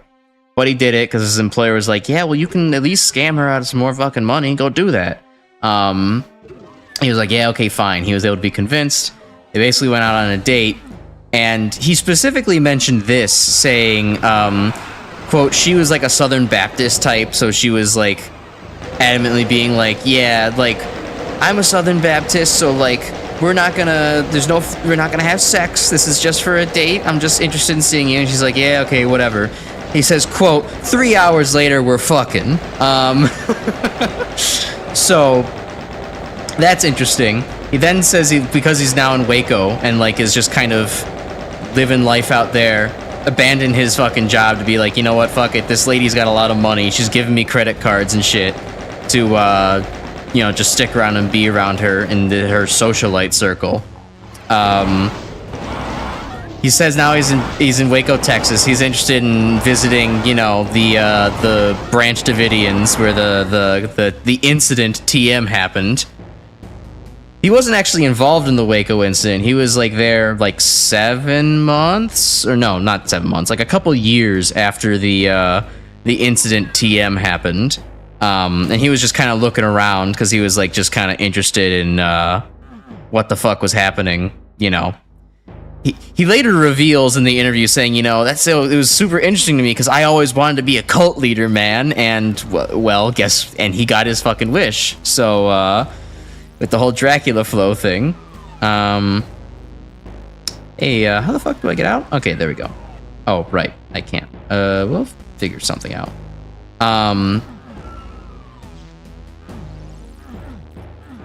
And as he's investigating, you know, or just, you know, poking around the Branch Davidian place, meets some girl. This girl is like, you know, deep in the cult, and apparently, as he said he was told later, lady thinks that, you know, the spirit of Jesus basically spoke to her saying like, you know, this is the guy that you've been saving yourself for. He will bring, you know, balance to the cult or whatever, and he will have your child. He should be the one to, you know, take you, kind of thing. And dude, John fucking goes along with it because he's still down for some free pussy, even though he's dating this rich lady, who he says also is driving him crazy regardless. So like, I guess he's no longer that interested despite being given a fucking infinite line of credit.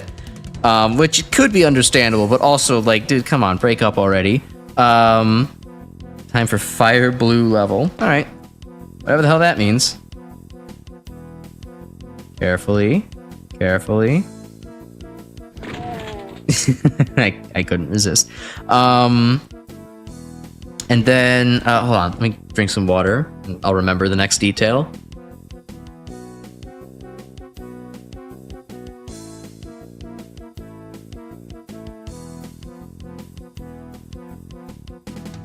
Building his Christmas lights on. They're home. They're cheery. They're jolly. So okay, after he, you know, hooks up with this Branch Davidian lady, she oh, that's what you mean by fire blue. Yeah, that's a fucking texture and a half. I haven't saved in a while either. Let me do that. He basically then, like, he's kind of, you know, introduced to the rest of the Branch Davidian types, and the leader of whatever division, small group, etc. you want to call it, of these people that has the lady in it, is like, you know, quote, the super jealous and controlling type. So he's saying like, well, you know, if you, John, want to join our thing and ever have a chance of even touching girl name, you have to get circumcised to be here. And he's like, yeah, fuck no, and I've already been with her, so I'm getting the fuck out of here. So like, oh god, dude then like moves away, does other shit, like, yeah, crackhead equivalent of Sir Christopher Lee. Hey, I'm telling a story here, fucking zombie, get out of here. A very interesting life while also being associated with Dracula. True. I think the most fucked up thing he actually said, though, was that, like, genuinely, like, fucked up to where I'm like, this does not bode well for a moral character. He said that when he was younger, he, like, got a gift of, like, a handgun from his grandma at some point. And, you know, that's all well and good.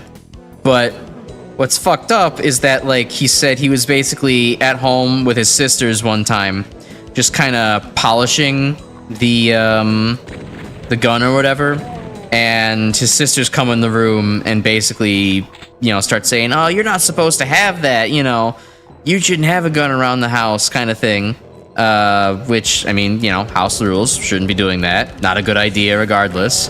And he's kind of going on this whole, you know, can't tell me what to do kind of thing. And apparently he'd been polishing the gun after he, like, used it a while ago. And he had miscounted the number of shots that he had left in the chamber after, you know, using it to, like, shoot cans or targets or whatever the fuck he was talking about. Gee, what the? This is a fucking populated area. I know what this calls for.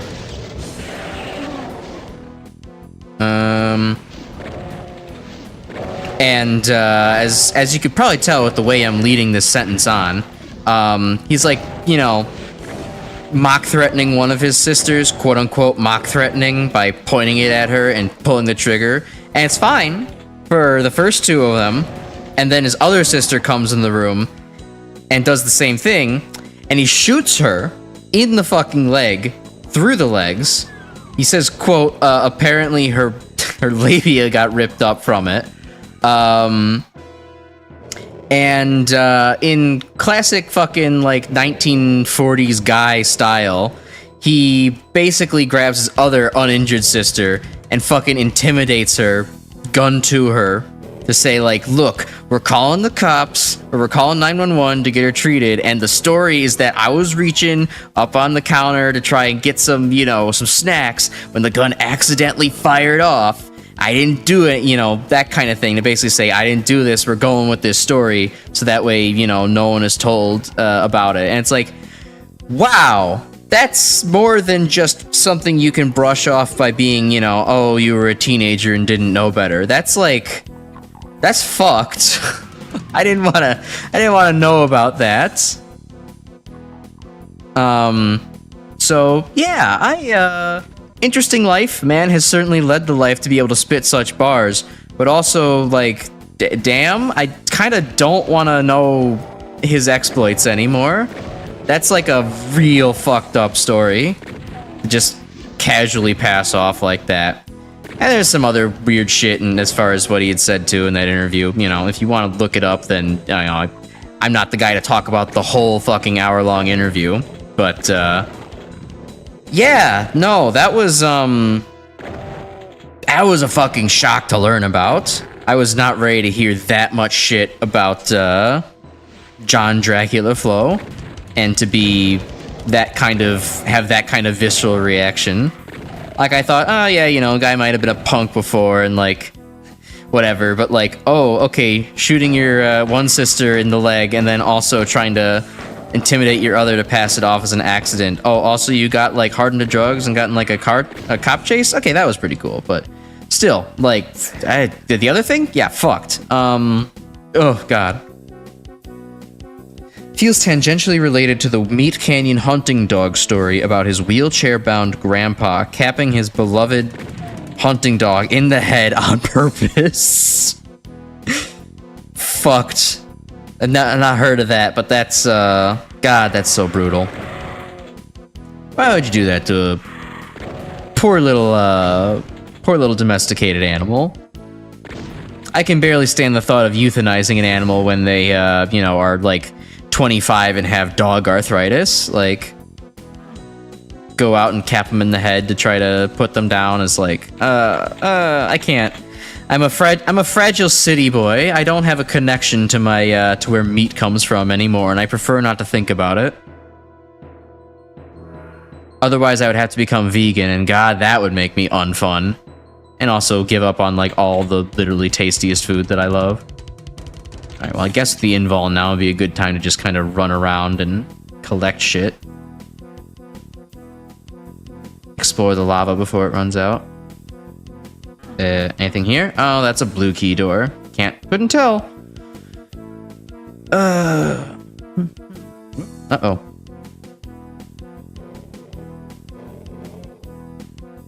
Okay, okay. I will say I didn't mind the Unholy Cathedrals level design. The level design here is kind of dog. This is kind of fucking dog water. You just got disconnected islands separated by lava. Doesn't really make sense to me. The funniest part of that whole story is that Meat Canyon genuinely thought that it was an accident the whole time, up until he called up his mom to recount the story in the middle of a podcast. Ooh, that's not when you want to learn about that. At least the audience got a live reaction of childhood trauma worsening. Good content, I guess?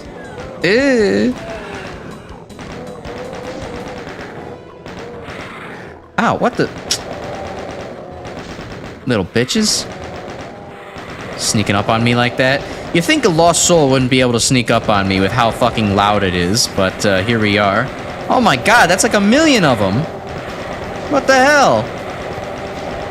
If I knew they were there, I would have shot a rocket at them. But now they're all dispersed and shit.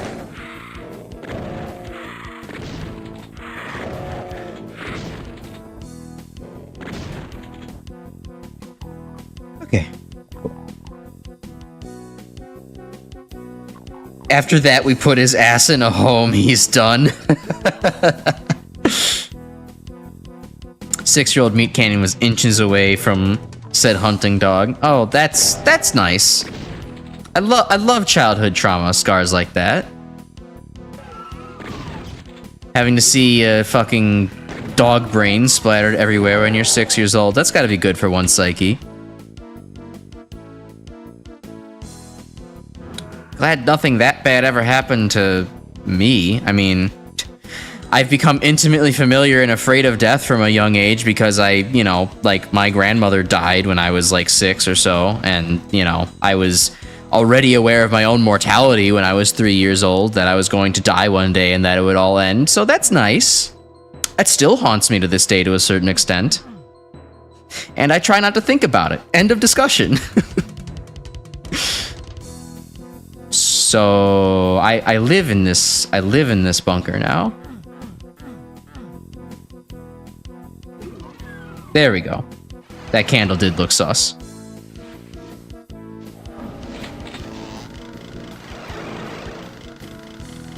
Hey, now we're in here. Ew, wait, no, fucking put the chainsaw away. Cringe. Oh, that's a bunch of shotgunners. And that's a bunch of cacodemons. It's not looking good. It's not looking good, fellas.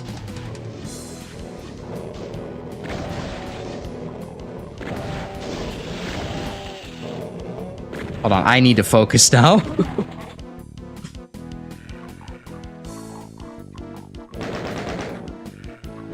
Maybe... Do I have any BFG left? Oh, I could just pop off a BFG. Yeah, it's worth it.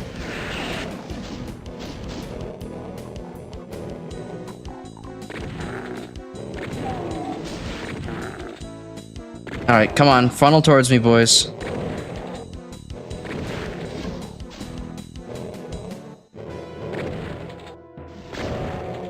Cannot let these cacodemons get too high. That would be... bad situation. Yep, bad situation has been achieved.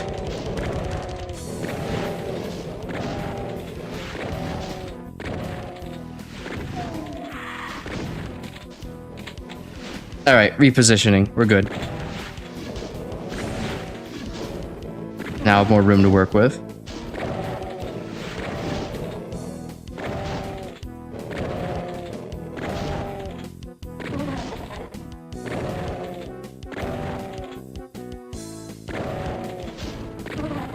Okay. Good. Yeah, put your chainsaw away, Walter. I know you aren't the biggest fan of horror content, but the Creepcast podcast with Meat Canyon and Wendigoon is genuinely entertaining shit. Would absolutely recommend. You know, I do watch Wendigoon, so, I mean, I would consider watching that. It sounds pretty good.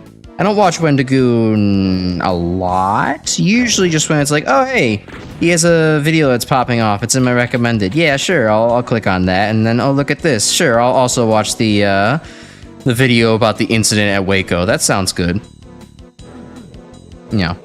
So, I mean, maybe I'd do that. I mean, he is genuinely a pretty good informational resource on a lot of things. Like, he is the way I actually learned, you know, more about the, you know, Waco and other shit like that. That was where I mean, I knew about it before, but I didn't really know it and all the details and stuff like that. That just feels like death down there, but I have to check. No other triggers here? Yeah. Crazy shit. Oh, but there was this. Oh, and the teleporter just there. Okay, great. Not really worth much, but we still have some hazmat suit time. Let's make use of it.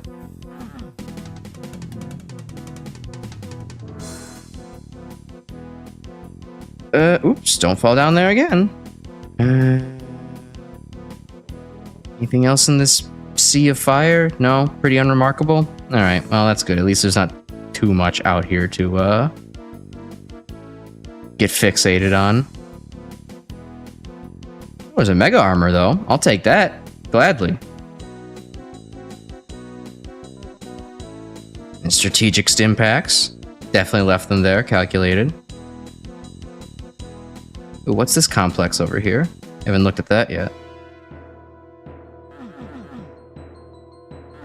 Well, surely one of these is also like a switch or something. That would only make too much sense. Yeah, there we go. Oh boy. Speaking of, putting the chainsaw away. Alright, can I? Yes, I can.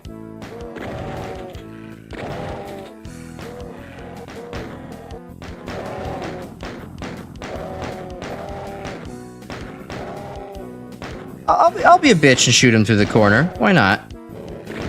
At least the zombie gunner. Yeah, there we go.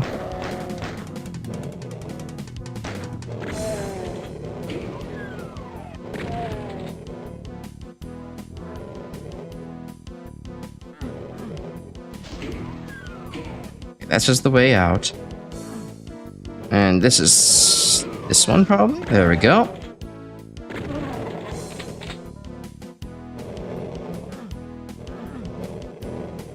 And it sounds like there's a whole host of angry monsters outside. All right, stretch. Ready for that?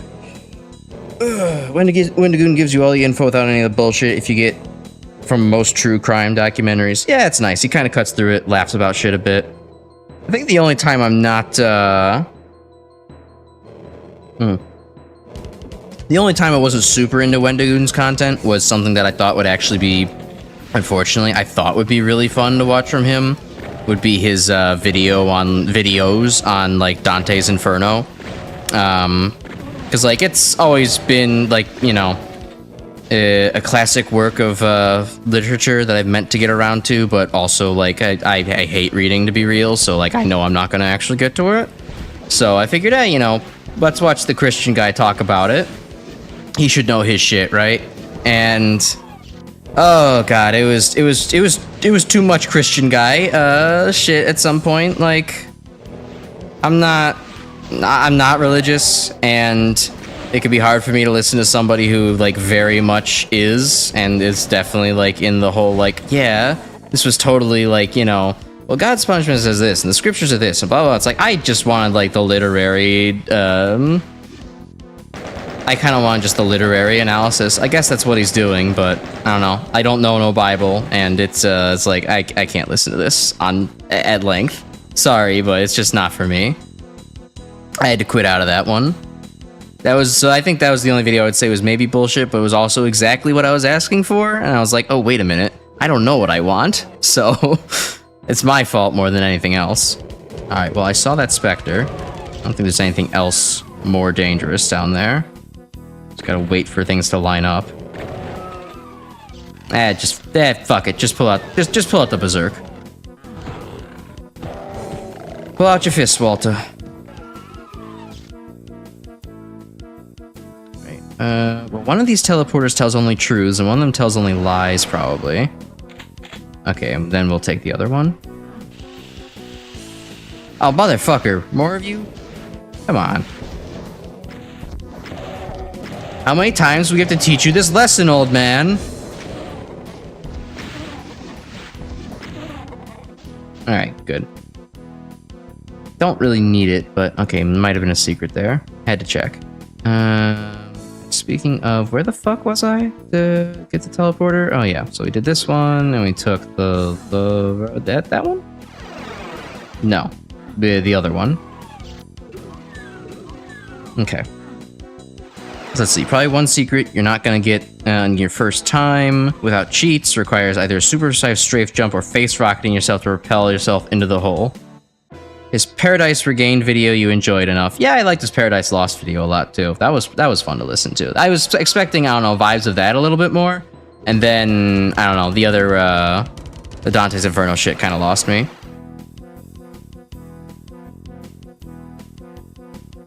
Okay, and that's other shit over there. Oh, hey. I see. Is this maybe what you were referring to earlier with some face rocketing? Let's see, you learned about Dante's Inferno through a video game. What is that set hole? Cool. Through a video game and I think a Netflix animation. XD. I learned about Dante's Inferno. I learned about Dante's Inferno through Italian class, because of course it's going to be discussed in Italian literature. It makes sense. It always seemed interesting, you know, different circles of hell. Sound like there's a fun, you know, sense of world building, and if anything, it would just make for a very good way to talk about, you know, banter with your friends about, you sir belong in the 7th circle of hell. Go join the, I don't know, what are they? What's that circle of hell about? Adulterers? Beats me. He was definitely not E3M1. Yeah, it looks oddly familiar. That's strange. But it's got better music. I like the music here.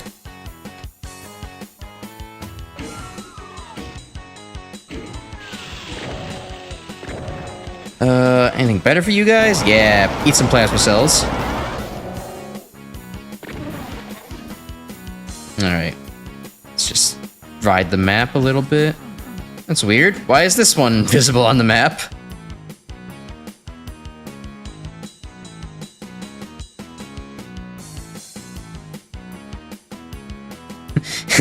Hey, non-Euclidean geometry, what gives? There ain't no hallway down that way.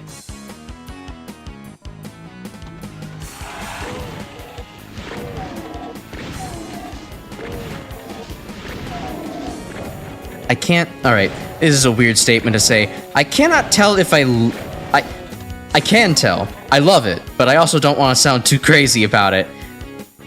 I like the fact that the cacodemons have a hole in their sprite. 2 holes, in fact. It's in the back. I don't know how to defend myself on that, but there's something both childishly funny and artistically interesting about the choice that they said, you know what, cacodemons, yeah, they need to show hole. Imps also have hole. I haven't actually noticed. If I can check out an imp from behind, I will. It was a little bit too hard to actually look at them there. It was a good opportunity, but it wasn't actually happening. I'll have to look at an imp sprite later. Actually, fuck it. We can pull up an imp sprite right now. That's what I feel like doing. Doom imp sprites.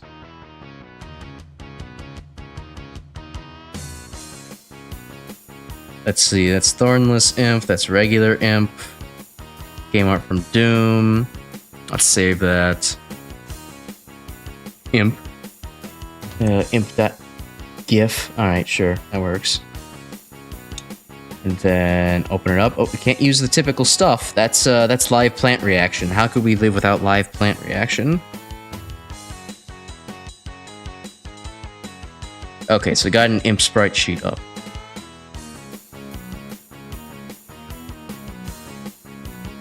Alright, so from the back.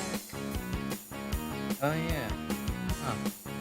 Kind of see that. Computer, enhance.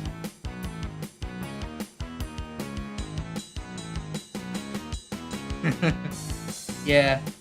Yeah, you can see it. It's less pronounced because it blends in with the color, but it's that's kind of funny. You could see that. You could see it in their corpse. Oh. Look, leave it to me to overcomplicate things, right? I would have just left that up to, oh, that's Shadow, but yeah, you're right. Automap machine broke, understand. Yeah, okay. Need a blue key to open this door. I don't remember needing a key to open that door before. It's like different and shit.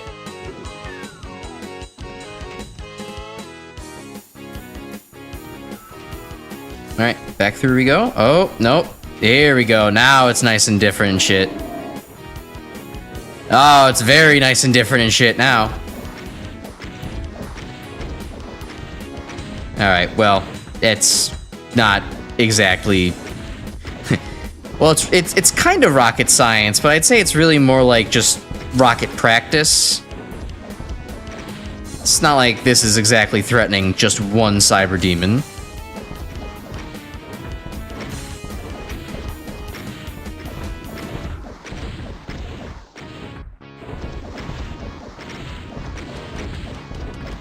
Round and round and round, round and round. Get Jack White on the brain.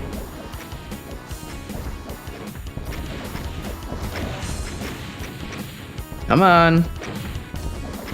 Come on, Cyberboy, I got places to be. There's a demon Christmas party that you weren't invited to.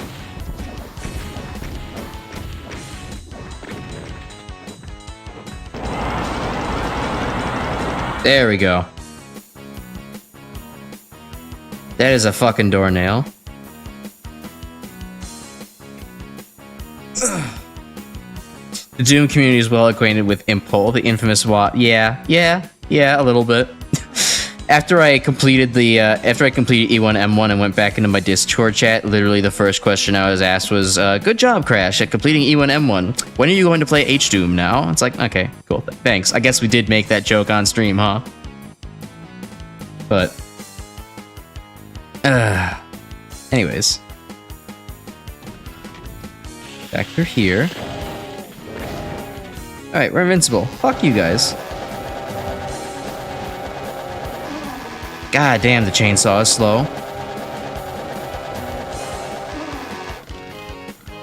But yeah, I don't know. It's just very funny how prominent that sprite work is on the Caco demons. Like, it's not even attempting to be subtle whatsoever. But I guess it is something that a lot of people would just be like, I'm just killing things. I'm not noticing this. Oh, I'm like fucking burning through all my ammo. Don't want to do that. Okay, I guess I gotta walk across this. Not too bad.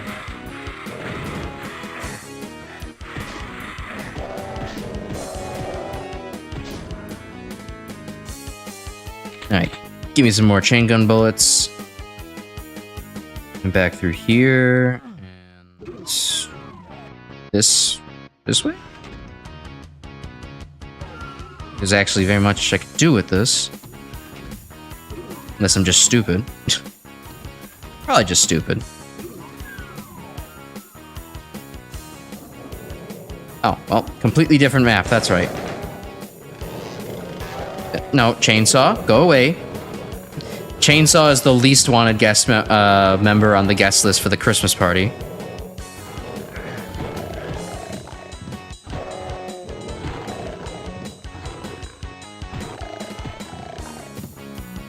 Alright, sweet.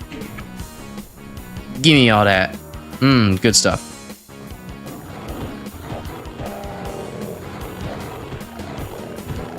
Talking about imp encounter, but same principle. No, alright. I have much to learn in the ways of Doom perversion, I suppose. I'll have to sign up for the masterclass on it.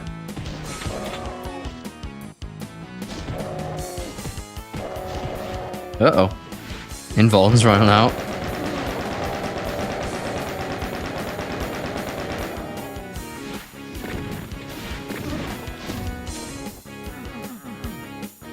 Well, this is I do like this, actually. This is a fun secret level. Plays on the expectations a little bit. It seems kind of normal and weird, lazy, kind of rehash at first, but like, man, does it ever change.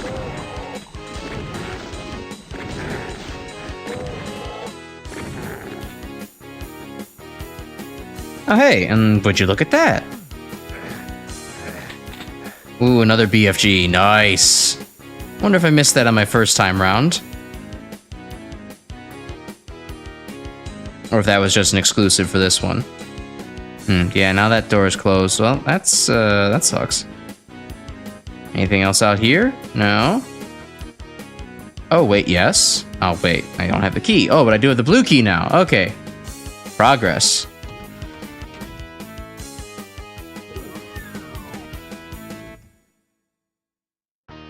That BFG secret level exclusive. Nice, I didn't miss it the first time. Your sister actually crocheted you a cacodemon last Christmas, but she refused to give him whole. That's what you get with third-party knockoff designs, SMH. Without whole, how are you supposed to appease his genuine cacodemon? I guess you'll just have to do it yourself.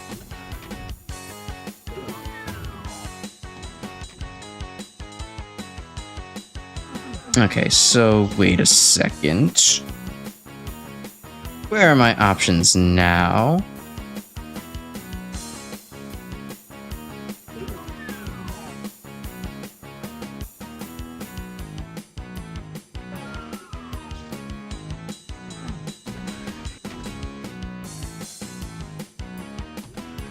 Just go back this way. It's nothing but the open courtyard. The switch doesn't really do much of anything. I don't have a red key for that yet.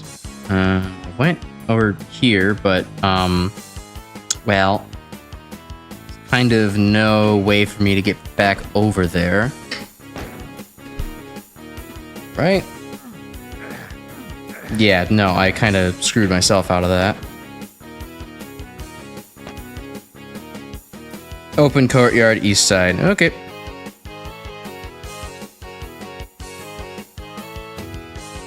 There's that. That's west, Patrick. There. Oh. That should have been obvious. Oh, good God. Okay. Oh, good God. Okay.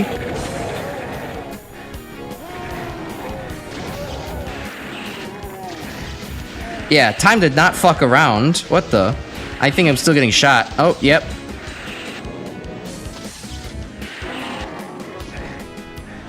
Two health and a dream.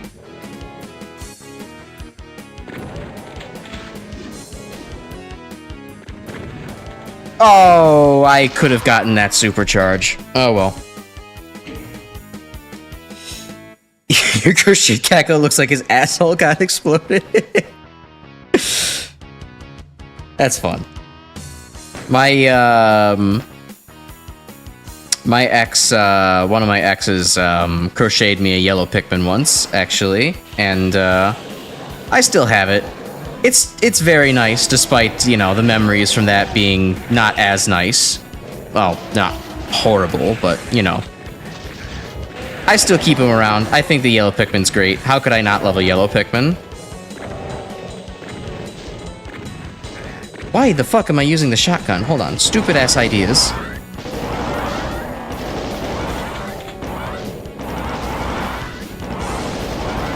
Good time for a supercharge. Get these guys out of the way. Alright. There's still more of you? No, we're... Ow, what the... There's still you! Jackass, get out of here.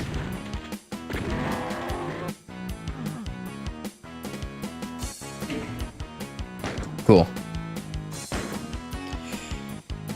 You have a crocheted yellow Pikmin? Kind of creepy. She crocheted one of your usual viewers, my guy. Yeah, you know, she had future sight like that.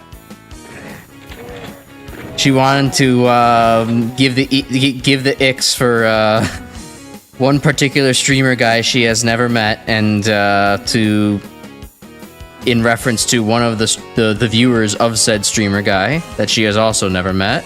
Crazy.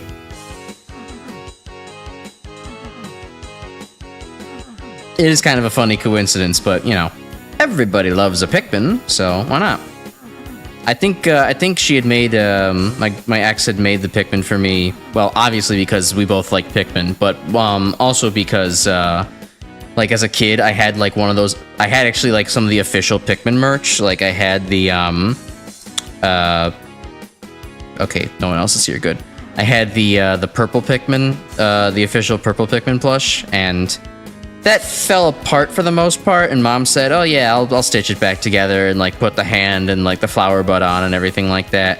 She didn't get around to it. It still exists at her house in like a sewing box that has never been revisited. But you know, it was kind of a nice companion piece to that, bringing back some childhood memories.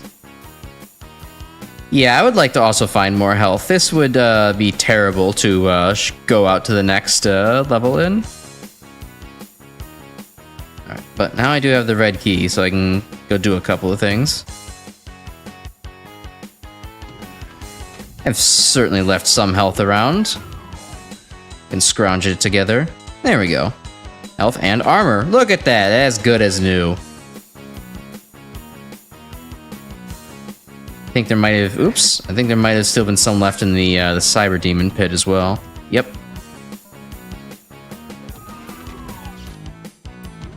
Alright, now, short-term memory loss. Where the hell was that red key door again? It was right by the entrance, okay.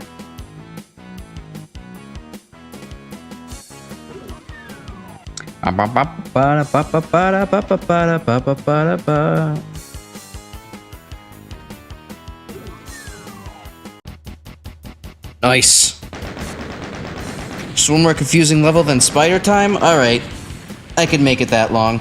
It's not like I have to get up super early anyways. I have a flight tomorrow, but it's like midday, so it's not that bad. Alright, drink of water.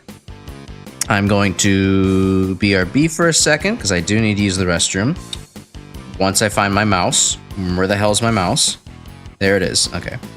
Cool. Alright. Be right back. Oh god, that's big plant cam. Let's just hide that for a little bit. And where'd the oh, that's the same one as the cat. Well, that's unfortunate. Alright. Hide that. BRB starting soon. There we go. Alright. Back in a minute.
Okay, cool. We'll be back. Let's get the stream back up. Alright. I have alleviated myself of mildly uncomfortable gas. Something that you all needed to know, because you're here, and so you're, like, you know, you signed the social contract to, hear me talk about my mildly controllable gas. It's your fault for being here, honestly. Alright, fix the mic sync, and back to the game, and I see 2 zombies with whose bullets have my name on them. Unfortunately for them, their names are also on my bullets too. This is your first time playing Doom 1? It certainly is. Welcome to the stream, Zephyr Cat. Yeah, I'm not really familiar with any of the Doom games. I've never played them. I've known about them for a while, and I've kind of, you know, watched Doom adjacent content, like Big Man Decino on YouTube. I've watched a lot of his stuff. God, that was not masterful. And you know, I'm kind of familiar with like a lot of the mechanics of Doom, but never actually played it really myself. It's something I've always wanted to try and get into, and especially once Doom 2016 released, it's like, okay, I gotta go play the original now, so I have a point of reference for when I eventually get around to 2016. Haven't gotten this far means you settled into the groove, and yeah, I know Decino. Yeah, it definitely helps me. Like, okay, I'm not surprised by, you know, what the enemies do. I know what the items are. At least, you know, once I pick them up once, I recognize, like, you know, what each one is. It's pretty good to work with. Oh, I heard some enemies. There you go. Yeah, no, it's fun so far. I really like it. I see why it really took off as a classic boomer shooter. The controls, I thought I wasn't really gonna get used to kind of the ice skatey, runny controls at first, but like, you know, I've managed to adapt to them. There's a good rhythm. I always feel fast, and as long as I don't corner myself like a moron, which I do a lot, you know, I'm actually able to, you know, run and gun my way around enemies, and like there's plenty of ammo for the most part after like the first episode, or first mission of each episode. Like, yeah, it's a classic game for a reason. I love it.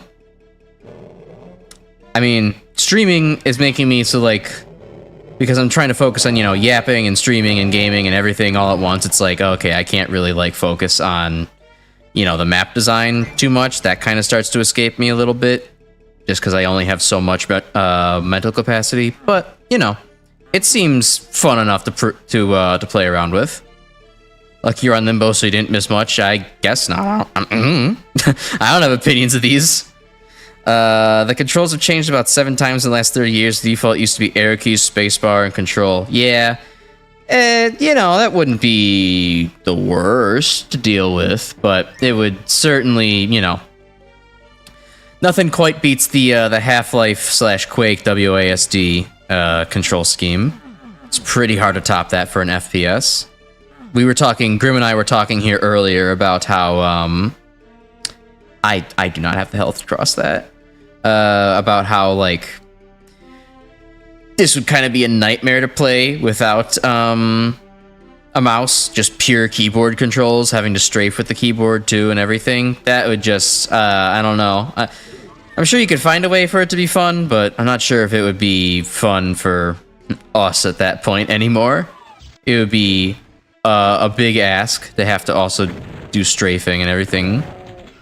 Basically have two WASDs to work with at once. It's a little bit heavy on the brain.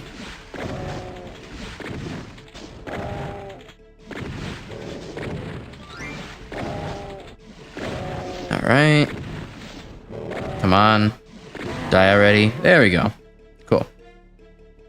Only after Half-Life and Quake 2 came out that we moved to the WASD standard. Yep. Not gonna do that yet. Yeah, arrow keys for right-hand mouse control doesn't make too much sense. Yeah, that's why. So I now move to WASD. Okay, these are just stairs in case you get stuck down there. Okay, not much to do with that. I have the blue key. We'll open the other door. Lefty players. Yeah, for lefty players it'd be perfect. It's good that you have. It's good the keyboard kind of naturally has a left hand and a right hand option for first-person shooters. Actually, I could probably just take them out with the shotgun. So, Zephyrcat, while you're here, we had an earlier discussion topic of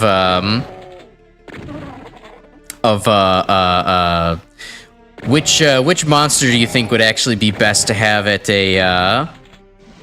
like a Christmas party or, you know, any kind of holiday party? I think I settled on wanting the imp the most. Just kind of seemed like a chill dude, good story, had good life going for him, left his shit ass kids at home with like a babysitter, so that way he and his wife could like just come in and like, you know, have a good time. Like, he's your best friend, you want to see him for so long every year. But be curious, you know, based on vibes alone, who do you think is the the best dinner guest or party guest? Oh, that's a bad place to be. Good. You can't touch me. Let's see. I would read the chat right now, but I am focused on using the hazmat suit to its best ability around here. Oh, well, I wandered right into the teleporter without even looking at it. Okay, I guess that works. Okay. So you wanted to clear up one misconception. The original 93 release did support a mouse. It's just not all computers... Right, yeah, not all computers had a mouse. I guess that makes more sense. Yeah, it would... At that point, it would just be, okay, do you go out and buy a mouse to play it? Then, which I think the answer would be, hell yeah. It would be kind of hard to pass up on one. To play Doom. Like, not having a mouse? Come on now. Go and grab one. Hit the switch. Hit the switch. Damn it. Okay. Hoping to do it without taking damage, but... Oh well. 3D also had mouse control. Okay. Alright, so let's see. Where did I... Okay, well, hey, I missed this room.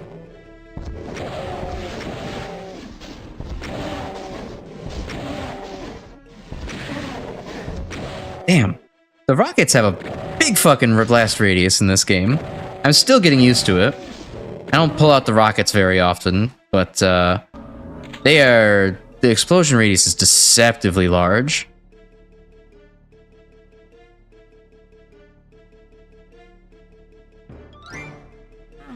Looks like a suspicious wall, but nothing there. Most happy holiday enemy. Canonically, the zombies still retain parts of their humanity based on a credits gag in Doom Eternal where they play with dolls. Okay.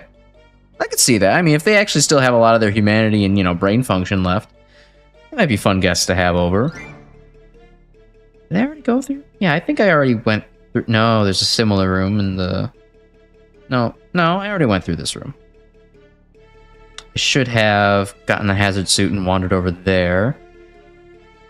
Oh, but the question was, where the hell was I for that? I think I was on the other side of the map. Then I teleported over. Oh boy. Well, I'm lost already.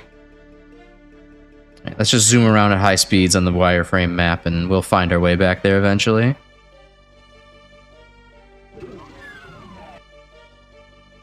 Okay, so yeah, it was here. And then I dropped into here. Take a little damage. Okay. Your first experience with Classics Doom was the 360 version. Was there any substantial differences on the 360 version? I mean, I know that there's like 8 billion version differences for Doom, so I'm sure the answer is yes, but be curious to understand what the difference was there.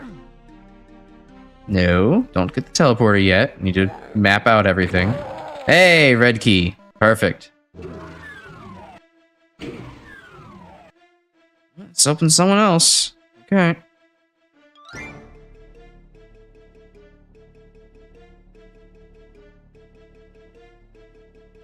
Alright, and then let's just lead back here, so let's just pick up every fucking rad suit and be as unoptimal as possible. Go back this way, down here.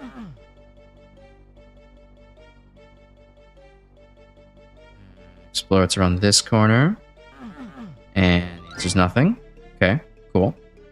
I mean, it is a maze, so it makes sense. It's par for the course. Try not to make sure. Trying to make sure I don't miss anything obvious.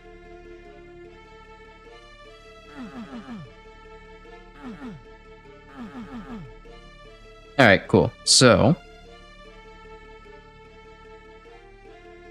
Alright, we got some rad suit left. Let's go hop in this teleporter. See where it takes us. Alright, it takes us back here. So we want to rush back to the big room with all the lava. Or radiation, or whatever the fuck it's supposed to be.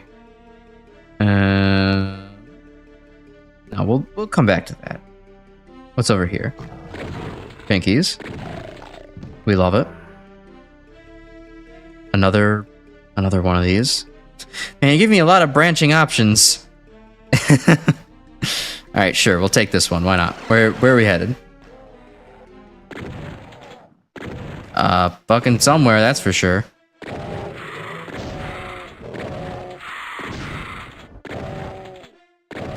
Be gone, lost souls. No one likes ye. You were voted worst Christmas party guest 2024.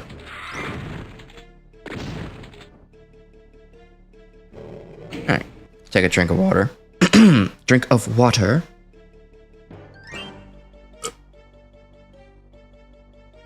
Okay, so the 360 version had online multiplayer long before the version we're playing came out. Only Unity Bethesda port only had local multiplayer. Okay, interesting. Some mediocre secret levels in the 360 version. The secret exits were just unmarked walls instead of crafting new secret exits. Yeah, that's kind of lame. Oh, but that's Doom 3 BFG edition. 360 just ported them. Yeah, that is still pretty lame regardless. Like, no good indicators for the secret levels, and then just kind of mid. Oh well. Not every repackage can be a winner. At the very least, you get more Doom on more platforms, so... That's a general win. We'd take those. Ow, what the... Still one more of you? Get out of here. It would be kind of like me if it's like, oh wow, Mother 3, bonus edition, re-release. It's like, okay... It's probably nothing good on here, but hey, Mother 3 on on a platform. That's good. I'll take that. Alright, so I did not want to putz around and waste my time in the hazard suit there. Oops.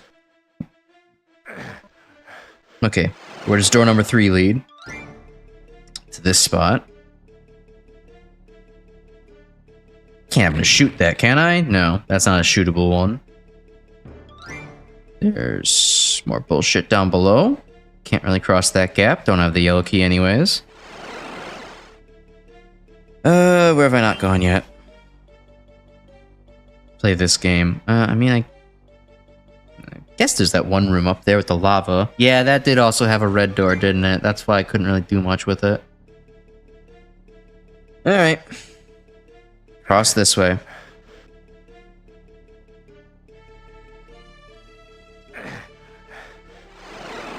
Huh. Oh yeah, you were also saying, what did Grim say earlier about Limbo? Limbo is the worst level in classic Doom design standpoint, ignoring the obvious meme-worthy level of bad Fortress of Mystery. Oh, that's a fucking yellow key? Damn it. Yeah, no, this, it's kind of interesting to have an area where you can go and pick up a bunch of hazard suits to not be burned while you go around and trying to, like, look for the various red doors you can walk into, but it definitely just comes off more as tedious, and, like, it's hella not worth it to go back for the hazard suits just because of how big the fucking map is. Like, it's just not really fun to do. Oh, okay, well, that's different now, but I still don't have a yellow key, so... Because, like, yeah, I could probably save a good, like, you know... Well, 45% health just now if I actually went and ran back for the hazard suit, but it's just not... Am I really going to spend time doing that? No, I have better things to be doing. I could just tank the damage, and we'll be fine. Okay, then I guess there's one down here in the corner.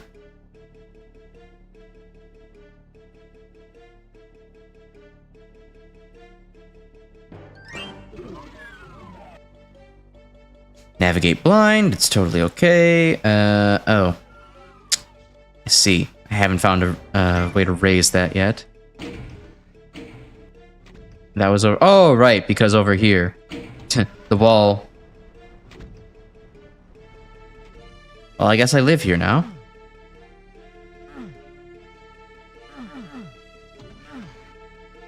Okay, it's just that line dev. Sweet. It's still kind of odd that there's just the occasional line dev that's just like, oh yeah, this gets you out of the hole that you were stuck in. When it's like, could you just make that a button? Like, I feel like that's a little more intuitive.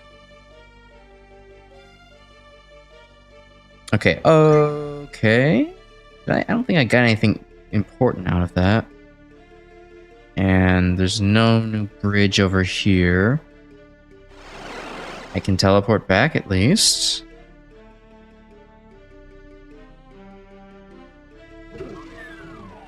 Let's see, the 360 version on Xbox One game list despite being delisted ages ago. Nice. Good way to keep your digital media like that.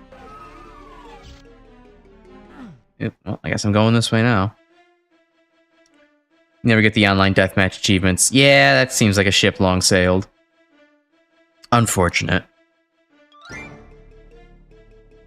Okay, so I was already in that teleporter in the upper left. I know I've taken one to the right.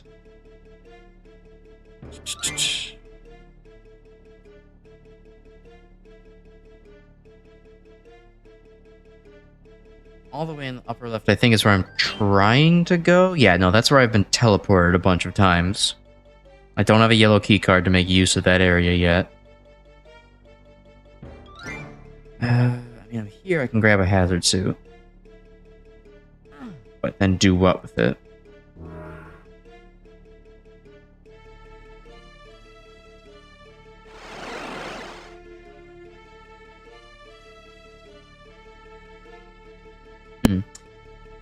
I will take a hint, Grim, if you have one in you.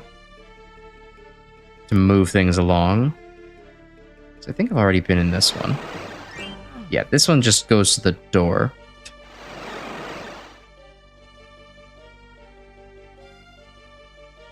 You know, Doom Guy simulates footsteps with his gun in U-shape, damaging floors, run code, and the gun is aimed at the top of the U. Oh, okay. Yeah, it does make sense. You could probably do kind of a stutter walk type thing to avoid damage. Just entering the red doors until you get them sequenced in the right order. Alright, well, fuck me, I guess. Let's just find the right one. I already hit this one, so that's not a concern anymore. So let's see. We already got the ones on the left, then. This is what I just did. So we already did the one on the bottom right. So let's try going back in the center, I guess. Get a health refill while we're there. So yeah, this is still locked off, so I can't do anything with that. There's two over here, so let's go pick that up. Try it out. Still can't run over there. A very good chance I'm just going to die of bleed out. Can't stutter walk, but make short jumps without taking damage. Oh, I see. That's what... Yeah. Of course it's the switch that I just never looked at. It's always the switch that I just never looked at. Blind streamer. Classic trope of streaming. Okay, well, now I have the yellow card, so I know what to do.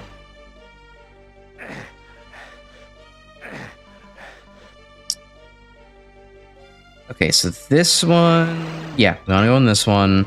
Open this up. More health. Great. Opened a thing out there. Yeah, open that bridge. Cool.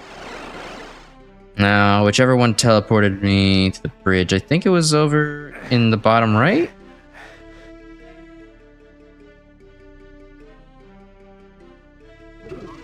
Open this door, go over here.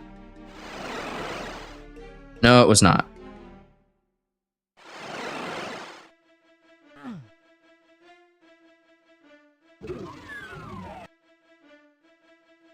Literally a blind run. Oh no. How will I get through now?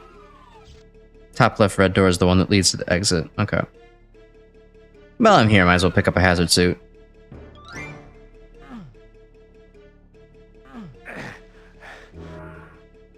Alright. Teleport me back out.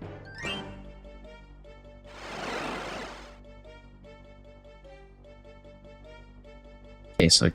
Wait, no, this is the one I just came out of, wasn't it? Yeah, no, we don't want this one. Upper left was exit, and... Oh wait, yes, that's actually the one we wanted to go to then.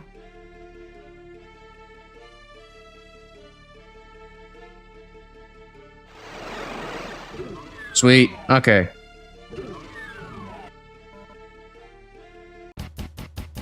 Nice!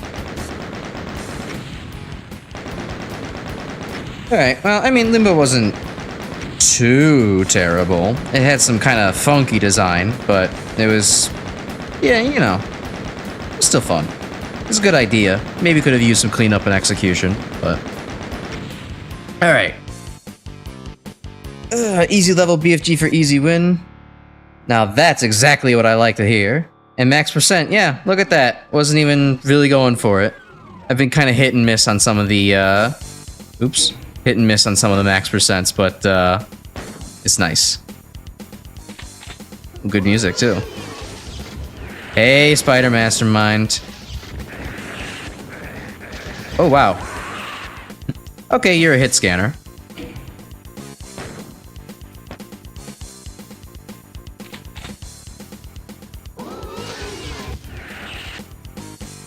I guess we could just sit back and do this the coward's way.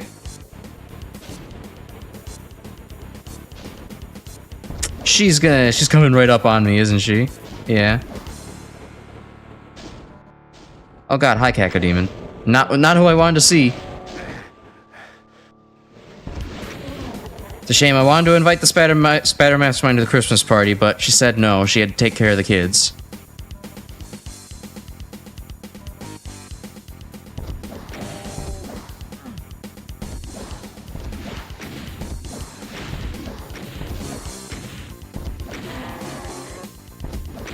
Immediately gets advice to use the BFG, immediately ignores the advice and starts using the goddamn rocket launcher instead. And dies.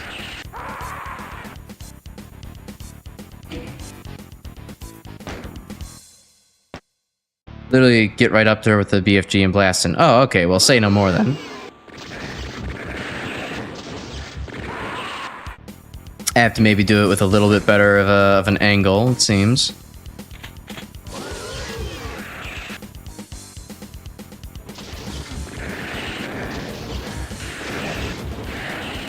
There we go. Finally got the execution. Oh, well, that's literally it. Alright, cool.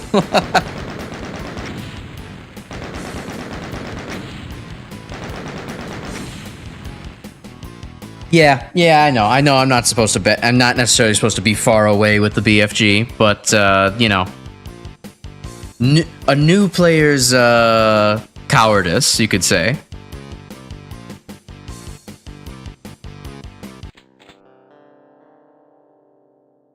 The loathsome spider demon, the loathsome dung eater, that masterminded the invasion of the moon bases and caused so much death, has his ass kicked for all time. Hell yeah. Can we get a hell yeah, brother? A hidden doorway opens and you enter. You've proven too tough for hell to contain, and now hell at last plays fair, where you emerge from the door to see the green fields of Earth. Home at last. You wonder what's been happening on Earth when you're battling evil unleashed. It's good that no hellspawn could have come through that door with you. Absolutely not. No way, that could never be possible. Yeah, hell yeah, brother. Our bunny friend. Look at that.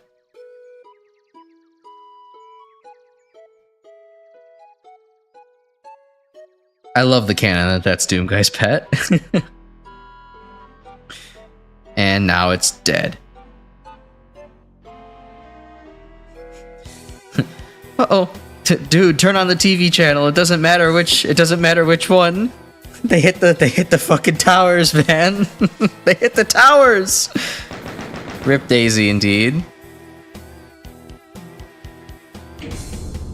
Alright, well, that was fun. E3 was still pretty good. I actually think I liked that more than E2, just because it was, yeah, maybe the level design was a little wonky, but it actually kind of, at least especially the first few levels, definitely tested me more with, like, resource management and, actually conserving ammo, dodging, just being better at the game in general.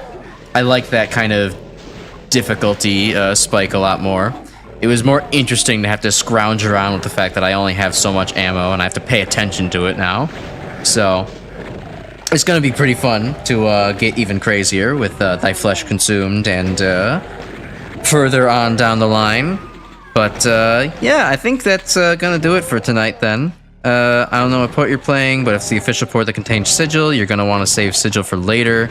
I am playing on just the Doom 1 plus Doom 2 port on Steam. So, not sure exactly what Sigil means. We'll figure. I have no idea. Grim's essentially been my guide here for a while, so we'll figure it out. But co-op with him for Sigil. All right, perfect. He knows what the fuck we're co-oping on. So yeah, yeah. No, I'm off next week for just the holidays. I'm traveling out, so I won't be doing episode 4 next week, but I do plan to return after New Year's on the, is that the 7th? So I think the 7th, Tuesday after New Year's, I'll be back for doing episode 4. And, yeah, I'm excited. Doom's been a fucking great game so far. I can't wait to keep at it. Taint Sigil. Sigil is semi-canonically the episode 5 of Doom. It's very hard, made for the 25th anniversary of Doom. Sweet. I Flash, then Doom 2, then co-op for all the other expansions in this version. Okay, that makes more sense to me. I can map that out in my brain. Alright, so, well, yeah, have a wonderful Christmas, everybody. Happy holidays if you're not into Christmas. I hope it goes well. Hope you spend good time with family, eat some good food, go out and do some fun things. I certainly can't wait for my New Year's party with all my friends, so, yeah, it's a good time of year. Enjoy it. And get ready for 2025, because I'm sure it's gonna be wild. And then, yeah, we'll get back to X6 and Doom in 2 weeks. So, yeah, have a good night, everybody. Enjoy the holidays. Bye.